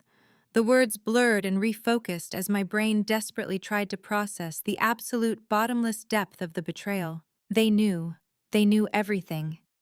My parents had actively sat down with the man cheating on their favorite daughter and conspired to protect him. They did not do it because they loved Jamal. They did it because they worshipped the illusion of a perfect family. They could not handle the social embarrassment of Chloe being a divorced, failed boutique owner. They needed the Instagram photos to look perfect. They needed the holiday dinners to appear flawless. They needed the people at their church to look at their family with envy. And to maintain that pathetic, hollow illusion, they actively chose to serve me up as the sacrificial lamb. They decided that my life, my business, my credit, and my future were entirely expendable. They looked at my hard work and saw nothing but a massive piggy bank that they could smash open to fund hush money for a mistress.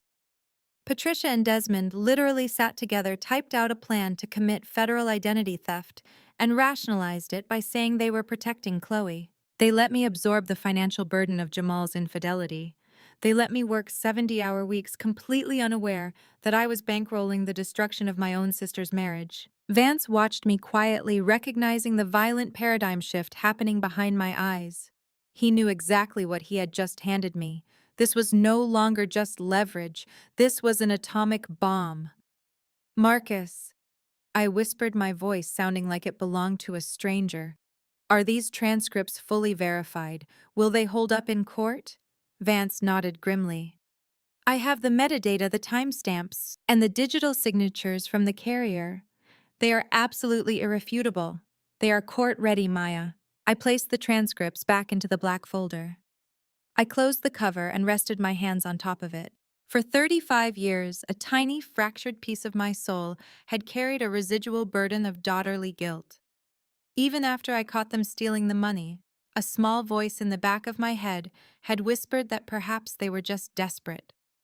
Perhaps they were just foolish, misguided parents trying to save a failing business out of a twisted sense of love. That guilt is what keeps the scapegoat chained to the toxic family dynamic. It is the insidious belief that somehow their terrible behavior is rooted in good intentions. That tiny voice was instantly and permanently silenced. The residual guilt simply vanished, burning away in the white-hot furnace of absolute clarity. There was no love here. There was no misguided parental instinct. There was only a breathtaking predatory selfishness. My parents did not view me as a human being. They viewed me as a utility. They viewed me as a shield they could throw in front of Jamal to absorb the shrapnel of his disgusting choices. They were willing to watch me go down for federal wire fraud, and they were willing to watch my firm collapse, all so Chloe could keep playing pretend in her fake happy marriage. They wanted to protect an illusion. I was going to give them reality. I looked up at Vance. My pulse was steady. My mind was sharper than it had ever been. The profound loneliness I had felt earlier in the day evaporated, replaced by the lethal singular focus of an executioner. Thank you, Marcus, I said smoothly. You have exceeded my expectations. Send your final invoice. Vance nodded, understanding the dismissal. He turned and walked out of the office, leaving me alone with the devastating truth. I stood up from my desk and walked over to my personal safe. I opened the heavy steel door and pulled out the glossy presentation folders I had prepared for Saturday's barbecue. I opened each one and carefully inserted the high-resolution photographs of Jamal's mistress, the Midtown lease agreement, and the printed transcripts of my parents actively covering up the affair. The dossier was now complete. It was a masterpiece of corporate retaliation and personal vengeance. It contained proof of federal wire fraud, aggravated identity theft, grand larceny, serial infidelity, and a coordinated family conspiracy. It was the ultimate undeniable truth neatly bound in premium cardstock. I closed the safe and locked it. I walked over to the floor-to-ceiling windows looking down at the crawling traffic of the city below.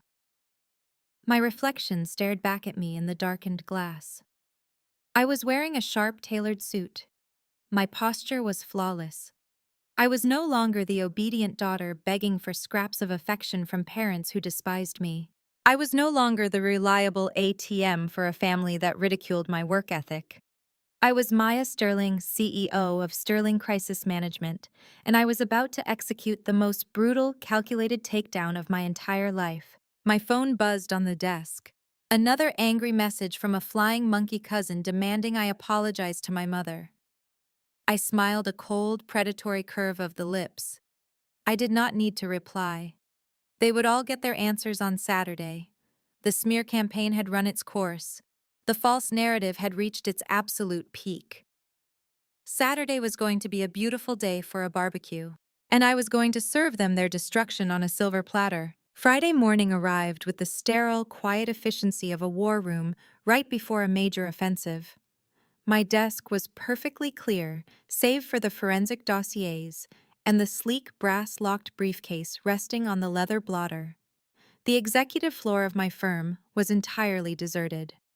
I had dismissed my regular staff, ensuring absolute privacy for the final phase of my preparation. The only person I allowed past the reception desk was Jordan. Jordan was my lead corporate attorney. He was a man whose legal aggression was matched only by his absolute lack of empathy for opposing parties. I did not hire Jordan to negotiate or to find amicable middle ground. I hired him to conquer. He walked through my heavy glass doors carrying a thick leather satchel, his expression carved from stone. He bypassed the guest chairs entirely and stood beside my desk, exuding the predatory energy of a shark smelling blood in the water. I slid the black folder Marcus Vance had provided the previous evening across the marble surface. It contained the absolute undeniable proof of my family's treachery. Jordan opened it, his eyes tracking over the commercial loan documents, the IP address traces, pointing directly to my father's router, and the damning evidence of Jamal's luxury lifestyle funded by my stolen credit. He scrutinized the lease agreements for the mistress's apartment and the text transcripts proving Patricia and Desmond had actively covered up the affair to protect Chloe's perfect marriage facade. I watched his expression shift from clinical interest to pure calculating ruthlessness. He recognized the checkmate immediately. We spent the next 4 hours meticulously preparing the legal trap. I did not just want to expose my family at their precious anniversary cookout. I wanted to legally bind them to their own destruction and recover every single asset they had attempted to steal from me. We needed documents that left zero room for interpretation, negotiation, or escape.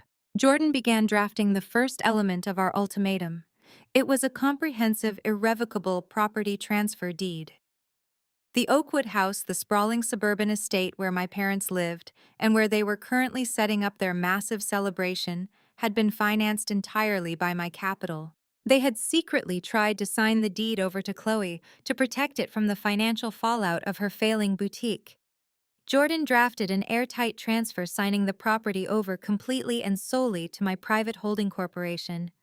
Once their signatures touched that paper, Patricia and Desmond would be stripped of their ownership. They would become nothing more than month-to-month tenants in my property, subject to immediate eviction at my absolute discretion. The second document was even more crucial. Jordan drew up a binding legal assumption of debt. Patricia, Desmond, and Jamal would sign a federal declaration taking absolute legal and financial responsibility for the $150,000 commercial loan they had fraudulently secured. The document explicitly removed my name, my social security number, and my business entities from the debt entirely. It legally bound them to the repayment of the stolen funds, tying the massive financial noose directly around their own necks. It was a complete transfer of liability, drafted with brutal precision and zero loopholes. They would absorb the debt they created, or they would face the alternative. Jordan finished printing the deeds and the debt assumption agreements, sliding them into a crisp, pristine white legal folder. Then he reached into his satchel and pulled out the alternative. He placed a thick red folder directly beside the white one on my desk. The red folder was the point of no return. It contained a completed, ready-to-file Federal Bureau of Investigation criminal complaint. Jordan had compiled every single piece of evidence into a formal legal referral. It included the forged digital signatures, the IP address logs placing the fraud directly at my father's desk, the bank transfer records routing the stolen money to Jamal's personal accounts, and the lease agreements for his mistress's midtown apartment. The criminal referral explicitly outlined charges for federal wire fraud, aggravated identity theft, and bank fraud under Title 18 of the United States Code. Jordan looked up at me, tapping the red folder with his silver pen. He told me that once this folder went to the federal authorities, there was no pulling it back. The federal prosecutors would take over, and my parents, along with Jamal, would face guaranteed catastrophic prison time. There would be no quiet settlements, no family plea deals that kept them out of a concrete cell. The evidence was simply too overwhelming, and the dollar amount elevated the crimes to a severe federal felony. I stared at the two folders resting side by side on my desk. The white folder offered them a choice. They could sign over the Oakwood house, take the crushing debt, and walk away entirely ruined but free from federal prison. The red folder was the nuclear option. If they refused to sign the white folder, the red folder would be dispatched to the local field office of the FBI before the cookout even concluded. "It is the ultimate leverage," I told Jordan, my voice echoing coldly in the empty office. "They either sign their lives over to me, or they sign their lives over to the federal government. Either way, Patricia Sterling loses everything she values." They were perfectly willing to destroy me to protect the illusion of Chloe's flawless life. Now they get to pay the exact price of that illusion. Jordan nodded in silent agreement, snapping his briefcase shut. He assured me the legal trap was completely flawless. He left the folders on my desk and walked out, leaving me alone with the final instruments of my family's downfall. Friday night descended over Atlanta, painting the city's skyline in brilliant streaks of gold and deep, violent violet. I stood on the balcony of my penthouse, a glass of cold mineral water in my hand, feeling an absolute terrifying sense of calm. The anxiety that had plagued me for weeks was entirely gone. The residual daughterly guilt that had haunted my entire adult life had been incinerated by the text transcripts proving my parents' complicity in Jamal's affair. I was no longer the abused scapegoat seeking approval from a mother who despised me. I was an architect of justice holding the power to level their entire world. My phone continued to light up on the kitchen counter behind me. More text messages from flying monkeys, more frantic attempts by Patricia to control the narrative. She was playing the weeping victim flawlessly, convincing the extended family that I was a heartless, arrogant monster who was trying to ruin their beautiful 35th anniversary cookout. She was building her pedestal higher and higher, gathering the sympathy of the church and the community, completely oblivious to the fact that I was about to kick the central pillar out from underneath her. I turned my phone off, walked away from the balcony, and went to bed early. I slept a deep, dreamless, perfect sleep. Saturday morning broke bright, clear, and oppressively hot. The day of the 35th anniversary family cookout had arrived. I woke up with the sun, my mind incredibly sharp and focused. Today was not about emotion. Today was not about tears or shouting matches. Today was about execution. I approached my walk-in closet with the mindset of a general preparing for battle. I was not going to crash this barbecue looking like a frantic emotional wreck. I was going to arrive looking like the corporate executioner they had forced me to become. I wanted every single aunt, uncle, and flying monkey to see exactly who they had decided to attack. I bypassed the casual summer dresses and selected a razor-sharp, custom-tailored white suit. It was immaculate, striking, and completely out of place for a backyard suburban cookout. That was exactly the point. I wanted to stand out. I wanted to look untouchable. I paired the crisp white suit with a deep emerald silk blouse and stilettos that clicked with lethal, undeniable authority against the hardwood floors of my penthouse. I pulled my hair back into a severe, flawless twist, leaving my face completely exposed. My makeup was minimal, but precise, offering no softness, no vulnerability, and absolutely no warmth.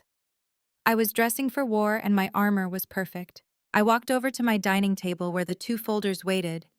I placed the white folder containing the property transfer and debt assumption on the left side of my leather briefcase. I placed the red folder containing the FBI complaint on the right.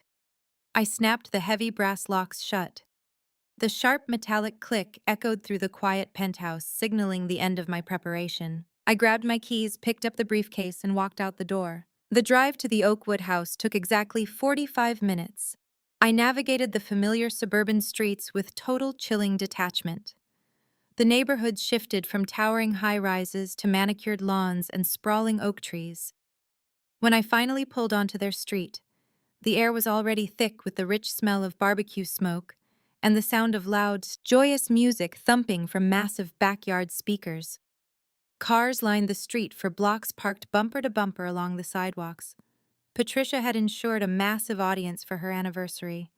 The entire congregation, the extended relatives, and all of their social acquaintances had turned out to celebrate the illusion of the perfect Sterling family. I parked my sleek black car at the very end of the driveway, blocking in Jamal's stolen luxury Mercedes. I cut the engine, sitting in the silence of the cabin for one final moment. The lively sounds of the party floated over the house, a stark contrast to the devastating silence I was about to bring down upon them. I gripped the leather handle of my briefcase, my knuckles turning white. I stepped out of the car, my heels hitting the pavement with a sharp, definitive crack. The calm before the storm was over. The hurricane had arrived. Jordan's black sedan pulled up smoothly to the curb right behind my car. He stepped out, adjusting his tie, carrying his own matching leather briefcase. We did not exchange a single word. We did not need to. We walked in perfect synchronization up the long, winding cobblestone path toward the massive wrought iron gates that guarded the backyard. The sheer scale of the celebration was nauseating. Patricia and Desmond had spared absolutely no expense for their 35th anniversary. As we approached the cedar fencing, I could hear the clinking of crystal glasses, the booming bass of a live jazz band, and the boisterous laughter of a family completely detached from reality. Caterers in crisp white uniforms circulated through the crowd, carrying silver trays of shrimp cocktail and prime rib sliders. Massive floral arrangements of imported white orchids hung from the pristine pergolas. It was a spectacle of obscene wealth, all paid for by stolen money and a hollow facade. Through the gaps in the fencing, I spotted Chloe and Jamal holding court near the extravagant poolside cabana. Chloe was wearing a designer silk sundress, throwing her head back in exaggerated laughter, while showing off a massive diamond tennis bracelet. Jamal stood beside her, sipping from a glass of top-shelf bourbon, playing the role of the successful self-made tycoon to absolute perfection. He was charming, my Uncle David, the same uncle who had left me that scathing voicemail about family loyalty. Cousin Marcus was there too, desperately trying to network with Jamal, completely unaware that the man he was kissing up to was drowning in federal fraud and funding a 24-year-old mistress. I placed my hand on the heavy iron latch of the gate. I pushed it open. The hinges let out a sharp metallic groan that cut through the nearest layer of conversation.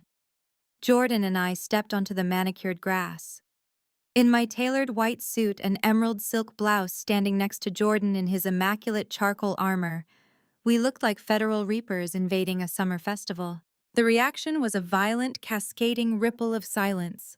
It started with the caterers, who immediately stepped back, sensing the sudden drop in temperature. Then Cousin Marcus turned around, his fake smile instantly evaporating into a hard, judgmental scowl. Aunt Susan noticed his expression and followed his gaze, dropping her champagne flute onto a cocktail table with a loud clatter. One by one, the heads turned. The boisterous laughter died in the throats of my relatives. The festive chatter flatlined. Even the live jazz band, sensing the sudden suffocating shift in the atmosphere, faltered. The saxophone player missed a note, the drummer slowed his rhythm, and within 10 seconds the music faded into a complete and utter dead silence. 150 pairs of eyes locked onto me. The hostility in the air was palpable, practically vibrating across the manicured lawn. These were the flying monkeys. These were the aunts, uncles, cousins, and church members who had bombarded my phone with vile insults, calling me a monster, a sociopath, and a greedy snob. They stood united in their manufactured outrage, their faces contorted with self-righteous disgust. Then the crowd parted. Patricia pushed her way through the center of the patio, her face flushing with immediate theatrical rage. She was wearing a sparkling silver gown, looking every bit the grand matriarch whose kingdom had just been invaded. Desmond followed closely behind her, his jaw set in a hard, intimidating line. Maya, Patricia practically shrieked, throwing her hands in the air to ensure every single guest was paying attention. What on earth are you doing here? You were explicitly told you are no longer welcome on this property. She marched forward, closing the distance between us, her voice vibrating with performative indignation. She was playing to the back row, making sure the congregation members and the extended family witnessed her standing up to the cruel, heartless daughter. "How dare you show your face today?" she continued, her voice echoing across the silent pool deck. "After what you have done to us. After the way you treated your father and Jamal at your office. This is our 35th anniversary. This is a celebration of love and family, things you clearly know absolutely nothing about. Have you come to ruin this too? Have you come to try and make us homeless in front of our friends?" A murmur of agreement rippled through the crowd. Aunt Susan crossed her arms, glaring at me with pure venom. Uncle David took a step forward, as if preparing to physically throw me out. They were all waiting for me to break. They expected me to yell. They expected me to cry, to defend myself, to engage in a messy, emotional shouting match that would only validate Patricia's narrative that I was unhinged. I did not raise my voice. I did not break my posture. I did not give them a single ounce of emotion. I looked at Patricia, my expression completely blank, and then I slowly panned my gaze across the entire yard. I made deliberate eye contact with Aunt Susan. I looked directly at Cousin Marcus. I locked eyes with Uncle David. I commanded the space with the terrifying cold professionalism of a corporate predator. When you do not react to chaos, you absorb its power. The silence stretched, growing heavier and more suffocating by the second. The aggressive murmurs from the crowd died away, replaced by a creeping, deep-seated unease. "I am not here to ruin a celebration, Patricia," I finally said.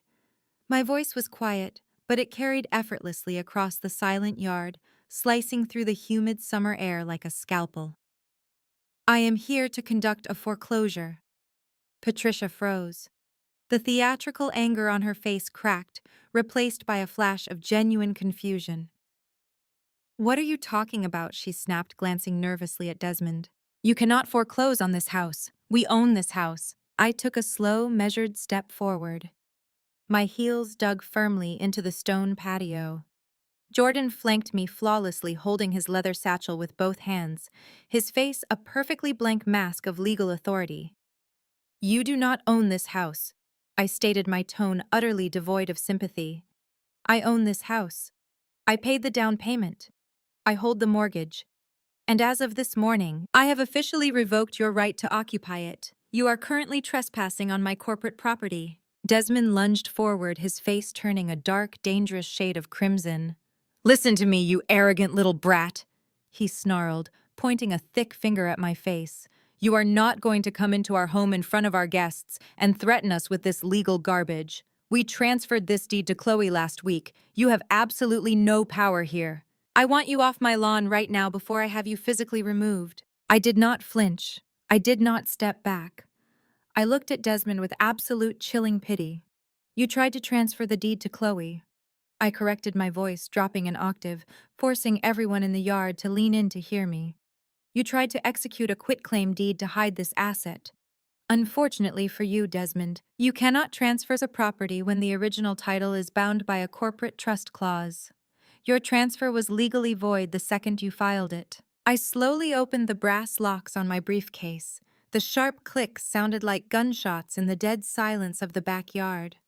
I reached inside and pulled out the white folder. I held it up for the entire crowd to see. "This folder," I announced, addressing the flying monkeys, "directly contains the absolute truth about the people you are celebrating today. Over the past 48 hours, my phone has been flooded with hateful messages from almost everyone standing in this yard. You called me greedy. You called me a monster. You accused me of attacking a struggling, devoted family. You believed every single word Patricia Sterling told you because you were too lazy or too willfully blind to ask for the facts. Aunt Susan opened her mouth to object, but I silenced her with a single lethal glare. Do not speak, Susan, I commanded. You lost the right to an opinion when you decided to aggressively insult me without knowing a fraction of the truth. You are all standing here drinking champagne and eating prime rib, celebrating a family that is actively drowning in federal felonies. The word felony caused a physical shockwave to roll through the crowd. Several of the church members exchanged terrified glances. Chloe, who had been hiding behind Jamal near the cabana, suddenly looked incredibly pale. Jamal's confident, arrogant posture completely dissolved. He took a slow step backward, his eyes darting toward the side gate. Patricia's hands began to shake. She realized she was losing control of the audience. Maya, stop this right now, she hissed, her voice dropping into a desperate, frantic whisper. You are embarrassing yourself. Stop lying. I am not lying, Patricia. And we are entirely done whispering, I replied, turning my full, devastating attention back to her. You want an audience. You want everyone to know the truth about our family dynamics. We are going to give them the truth. I pulled a single sheet of paper from the white folder. I held it out toward her. Tell your guests about the commercial loan, Patricia, I challenged, my voice ringing out clearly. Tell Pastor Thomas, who is standing right there by the buffet, how you and Desmond stole my identity. Tell your sisters how you bypassed federal banking protocols to forge my digital signature on a commercial loan application for $150,000. The crowd gasped. The sound was audible, a collective intake of breath that sucked all the remaining oxygen out of the yard. Uncle David stared at Desmond, his jaw dropping open. That is a lie, Patricia shrieked, her voice pitching into genuine hysteria. We did not steal anything. It was a family loan. We had implied consent to use those documents to help Chloe's boutique. There is no such thing as implied consent in federal wire fraud, Jordan stated smoothly, his deep, resonant lawyer's voice carrying the absolute weight of the law. You executed a fraudulent digital signature across state lines. That is a direct violation of Title 18 of the United States Code. But that is only the beginning. I continued, taking a step closer to Patricia. I want you to tell this crowd exactly why you needed that $150,000. Tell them how Chloe's boutique was failing and how you were so terrified of losing your precious social status that you decided to destroy my credit to cover your tracks. Patricia was hyperventilating now. She was trapped. She could not play the victim against hard forensic facts. Desmond tried to step between us, but Jordan smoothly mirrored his movement, blocking him with an immovable presence. You are a sick, twisted girl. Desmond spat, his chest heaving. We did what we had to do to protect our family. You have thousands of dollars to spare. You would not even notice the money was gone. We did it for Chloe. We did it to save her marriage. I smiled. It was a terrifying, hollow expression. I looked past my parents and locked eyes directly with Jamal. He was sweating profusely, looking completely trapped against the edge of the swimming pool. You did it to save her marriage, I repeated slowly, letting the words hang in the air. That brings me to the absolute best part of this entire celebration. I reached into the briefcase again. I bypassed the white folder and placed my hand firmly on the thick, heavy red folder. The ultimate leverage, the bomb that was going to level the entire property. Let us talk about exactly where that $150,000 went, I announced, raising the red folder. Let us talk about Jamal. Let us talk about what Patricia and Desmond were actually protecting. Desmond stepped forward, his chest puffing out as his face swelled with the kind of desperate, booming authority that weak men rely on when they are completely out of options. He threw his arms wide, turning his back to me slightly to address the staring crowd, instead of dealing with the threat directly. He was attempting to drown out my revelation with a booming patriarchal speech, falling back on the oldest trick in the toxic family playbook. He tried to assert dominance through sheer volume. Enough of this absolute nonsense! Desmond bellowed, his voice vibrating with forced theatrical indignation. You are embarrassing yourself, Maya. This is a family celebration. This is a holy day commemorating 35 years of marriage under God. We have tolerated your disrespect, your corporate arrogance, and your complete lack of traditional family values for long enough. You will not stand in my yard and spout hysterical lies to ruin your sister's beautiful marriage just because you are bitter, selfish, and alone. He pivoted back to me, pointing a thick, trembling finger directly at my face. He tried to physically intimidate me, taking a heavy step forward to loom over my space. You owe your mother a profound apology, Desmond commanded, his voice echoing across the silent pool deck. And you owe Jamal the respect a man of his standing deserves. Now pack up your ridiculous briefcase and leave this property before I have you arrested for trespassing. We are done entertaining your psychotic breakdowns. I did not blink. I did not retreat a single inch. I let his aggressive bluster echo across the silent yard, dying pitifully against the cold reality of my posture. I looked up at him with the clinical, merciless detachment of a surgeon observing a necrotic limb that was about to be amputated. You do not get to dictate reality anymore, Desmond, I stated. My voice was not a scream. It was a low, quiet hum that sliced through the humid summer air with absolute chilling authority. Your patriarchal dominance is a pathetic mirage built entirely on my bank account. I stepped past him, brushing my shoulder against his, as my heels clicked sharply on the stone patio. I marched directly toward the massive linen-draped main picnic table that held the centerpiece of Patricia's lavish catering spread. It was a beautifully arranged display of champagne flutes, a towering crystal vase of white orchids, and silver platters of expensive appetizers. Without a single ounce of hesitation, I swept my arm violently across the table. The crystal vase and a massive platter of shrimp crashed onto the manicured grass. The shattering crystal echoed like a thunderclap, causing several guests to shriek and jump backward. The elegant display was instantly reduced to a chaotic, shattered mess. Before anyone could scream or protest, I slammed the thick stack of defaulted commercial loan documents directly onto the center of the cleared table. The heavy thud made the remaining silverware rattle aggressively against the wood.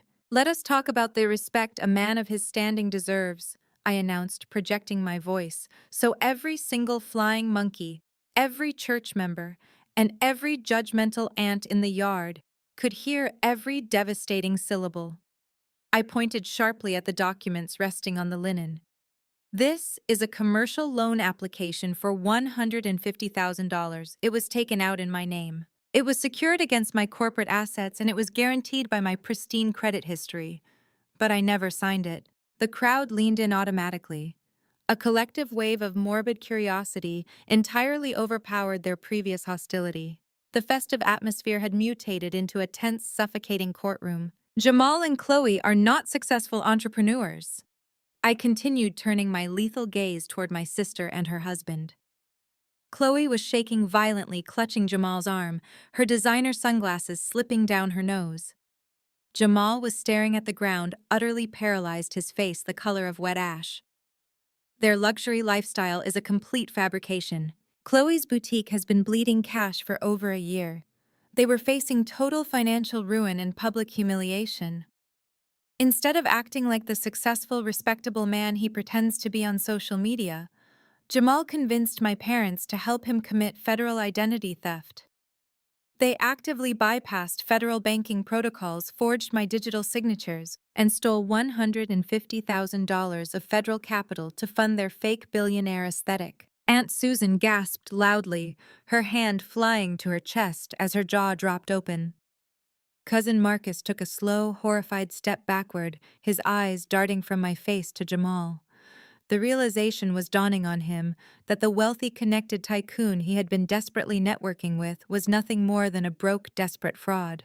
"And where did that stolen money go?" I asked the silent crowd, my voice echoing off the brick facade of the house. "Did it go toward saving the boutique? Did it go toward building a legitimate, respectable business?" No. Jamal siphoned $50,000 of that federal loan into a shell account to pay for a luxury high-rise apartment in Midtown Atlanta. An apartment he leased exclusively for his 24-year-old mistress. The yard erupted. The absolute shock was a visceral physical force that slammed into the crowd. Several aunts cried out in genuine horror. Members of the church congregation murmured in furious, scandalized whispers, crossing their arms and shaking their heads. Chloe finally snapped her head up, staring at Jamal with an expression of pure, unadulterated shock. She dropped his arm as if his skin had suddenly caught fire, stumbling backward into a patio chair. "It is a lie!" Patricia suddenly shrieked, breaking through the chaotic, buzzing murmurs of the crowd. She threw herself toward the picnic table, her silver gown flashing in the sunlight. She looked completely unhinged. The flawless, pious matriarch facade was crumbling into desperate, thrashing panic. Her eyes were wide and frantic as she tried to salvage the burning wreckage of her social empire. "It is a disgusting, jealous lie," Patricia screamed, pointing at the documents. "Maya forged those papers herself. She hired someone to fake them. She hates her sister. She hates our happiness. She is a sick, bitter woman trying to ruin us. Do not look at those papers. They are completely fake." Patricia lunged forward, trying to swipe the documents off the table to hide the evidence. Jordan intercepted her with terrifying lightning speed.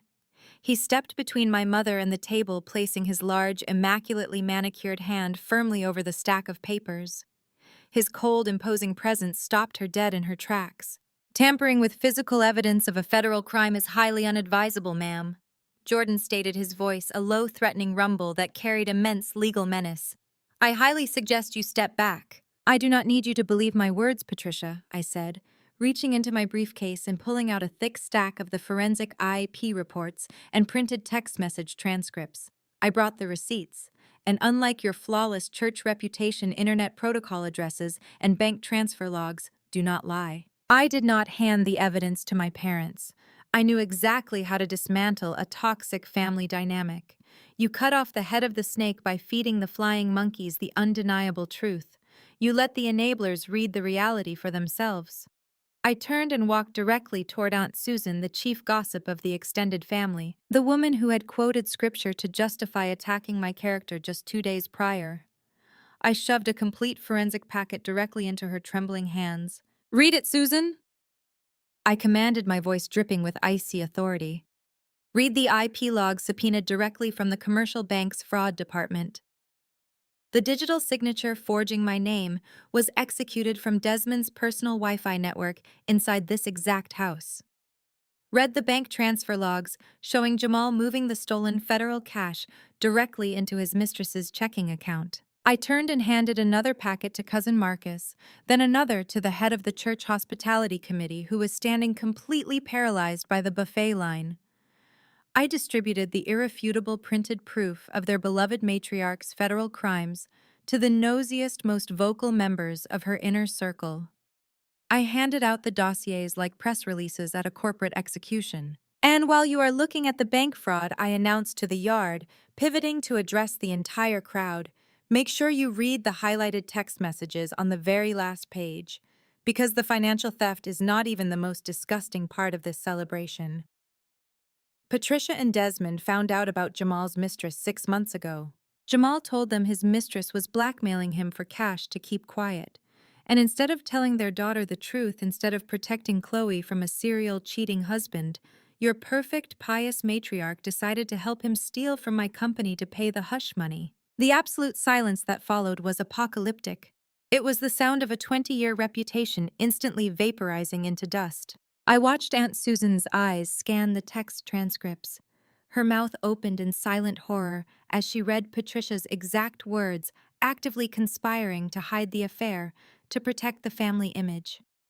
I watched Cousin Marcus reading the bank logs, his face turning pale as he realized the depth of the deception.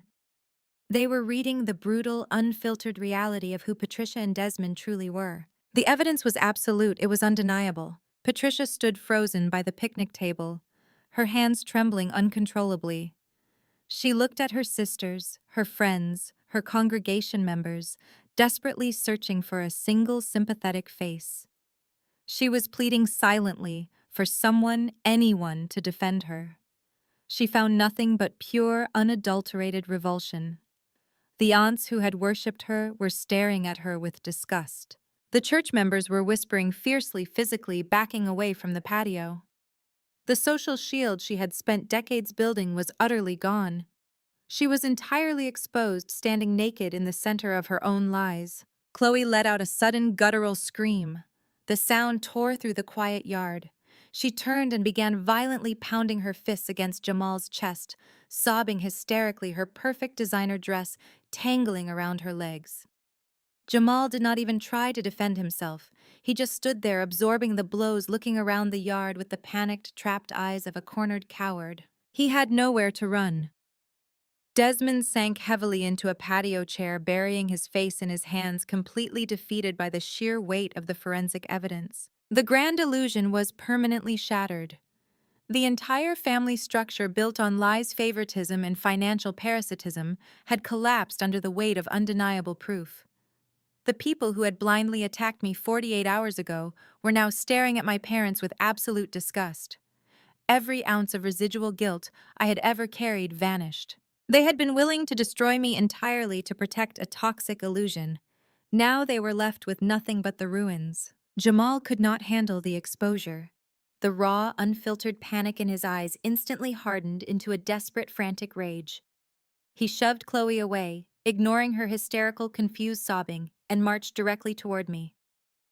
He pointed a shaking, aggressive finger at my face, stepping so close I could smell the stale, sour bourbon on his breath. He ordered me to get off the property, screaming that I was a manipulative liar who hacked into banks to frame him.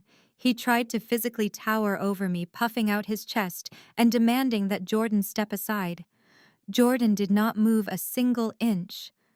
My attorney merely shifted his weight, his eyes locking onto Jamal with the silent, terrifying promise of a devastating lawsuit if Jamal made any physical contact.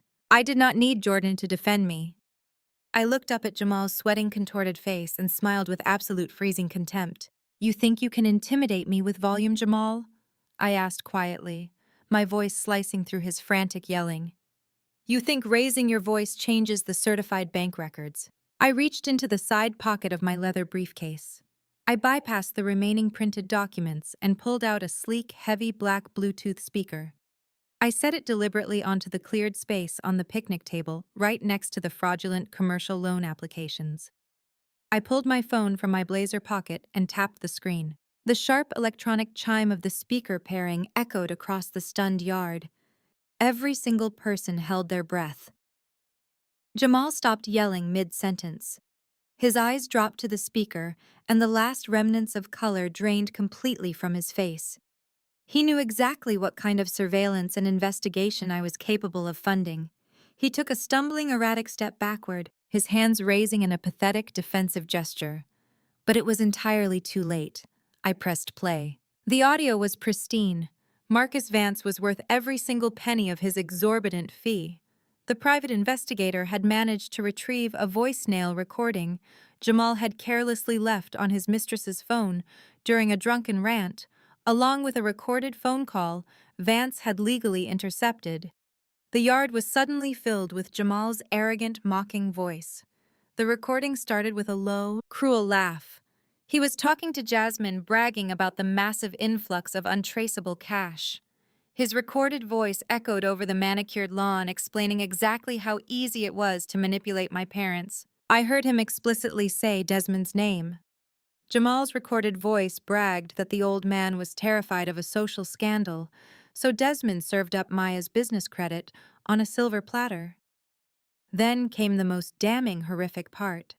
Jamal laughed about Chloe. He called his own wife an oblivious, fragile little princess who only cared about her Instagram feed and her country club status. He assured Jasmine that the $50,000 was completely secure, totally untraceable, and that Patricia would cover for him if Chloe ever got suspicious.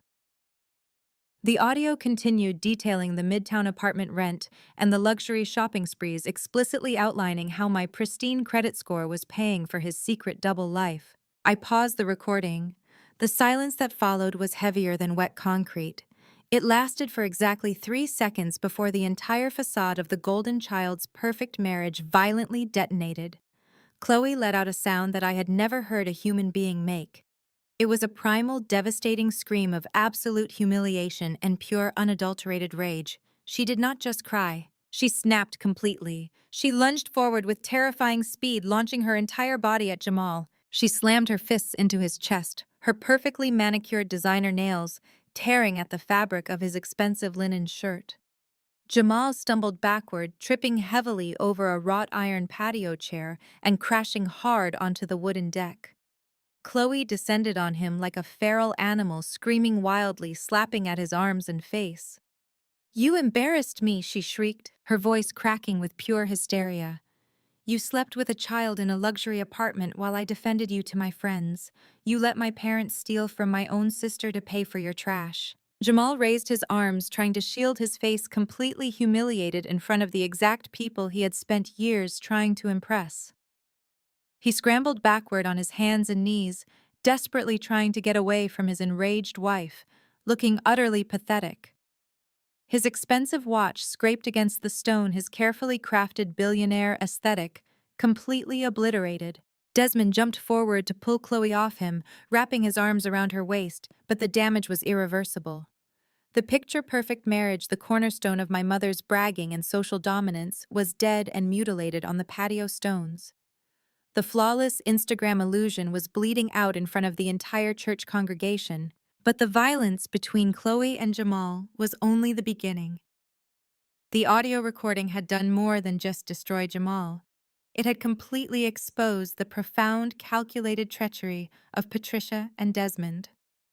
The flying monkeys, the very people Patricia had successfully weaponized against me all week, suddenly realized they had been played for absolute fools. The double karma was coming for my parents, Aunt Susan, the woman who had sent me 3 different text messages, quoting Bible verses about honoring my mother and father, turned slowly toward Patricia. The packet of forensic evidence I had handed her was now crumpled in her tight, furious grip. Her face was a mask of pure revulsion. "You knew," Susan stated, her voice shaking with raw disgust. "You sat in my kitchen 2 days ago crying your eyes out, swearing to me that Maya had lost her mind and was attacking your family out of pure jealousy. You looked me in the eye and asked for our church prayers, knowing you had actively helped this disgusting man steal your own daughter's identity to pay for his cheating." Patricia took a frantic step back, holding her hands up, her silver anniversary gown trembling as she shook. "Susan, please, you have to understand the immense pressure we were under. We had to protect Chloe. If the church found out, the scandal would have ruined us all. We planned to pay Maya back eventually. We were just borrowing her credit." Uncle David, the man who had threatened to disown me for disrespecting the family hierarchy, scoffed loudly. He threw his arms up in total disbelief, his face turning bright red. "You plan to pay her back!" he shouted, his booming voice easily overpowering Patricia's pathetic, whining excuses. "You committed federal bank fraud, Patricia. You let this arrogant punk sleep around on your favorite daughter, and you threw your own flesh and blood under the bus to hide it. You raised a brilliant, hardworking daughter, and you used her as a human shield for a criminal. You manipulated all of us into attacking Maya so you could cover up your own filthy crimes. You are an absolute disgrace to this family." The tide turned with vicious, unstoppable momentum. The aunts, uncles, and cousins began shouting, stepping toward my parents with unabashed hostility. The very people Patricia had spent decades cultivating, the social circle she valued far more than her own children, were now looking at her like she was a toxic disease. The church members were shaking their heads, murmuring loudly about hypocrisy, sin, and spiritual rot.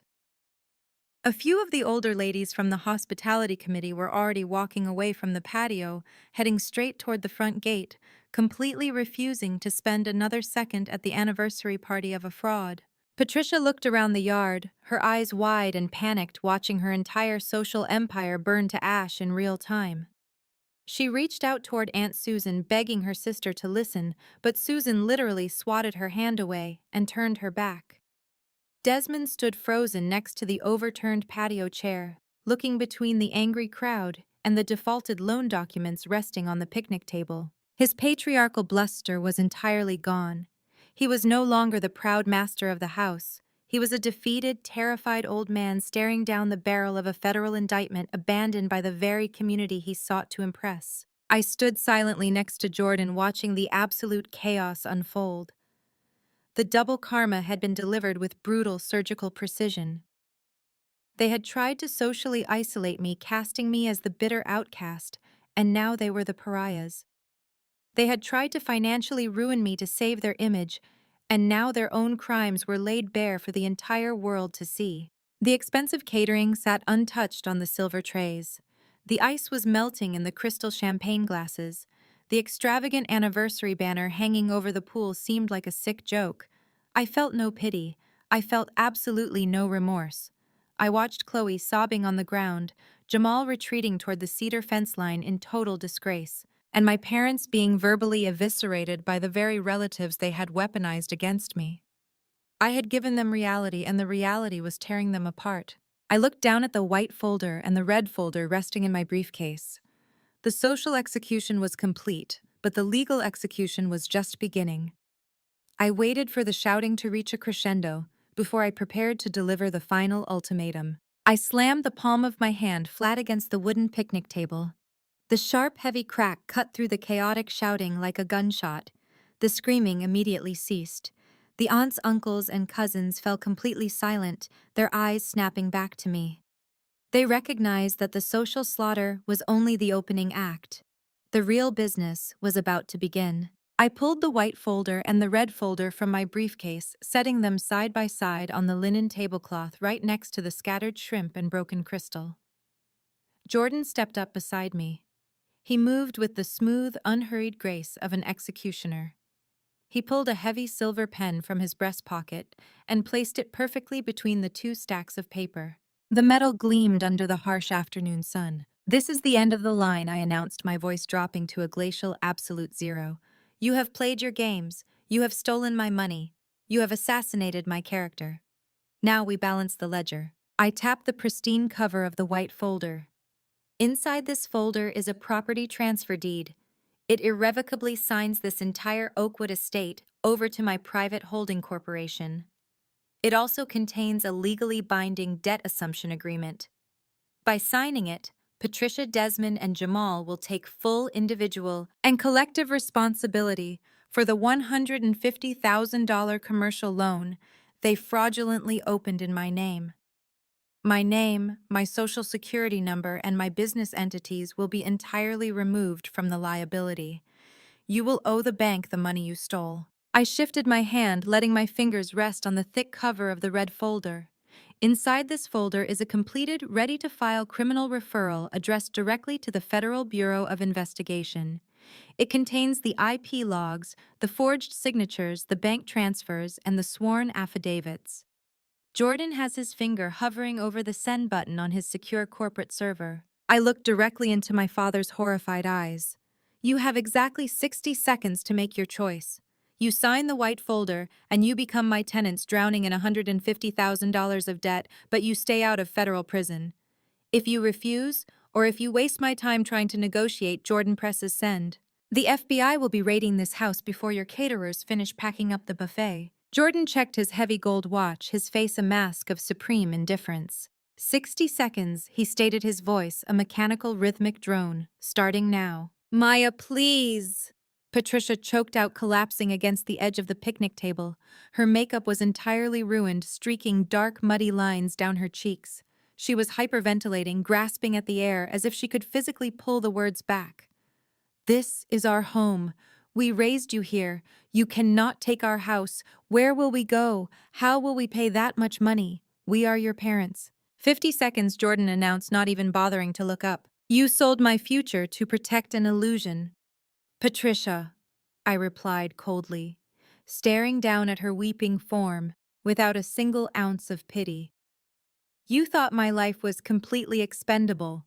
You decided that my financial ruin was an acceptable price to pay to keep Chloe's fake billionaire lifestyle looking pretty for the church. You do not get to cry about losing your home when you actively conspired to steal mine." Desmond gripped the edge of the table, his knuckles turning stark white. He looked at Jordan, then at the red folder, and finally at the gathered crowd of relatives who were watching them with absolute unconcealed disgust.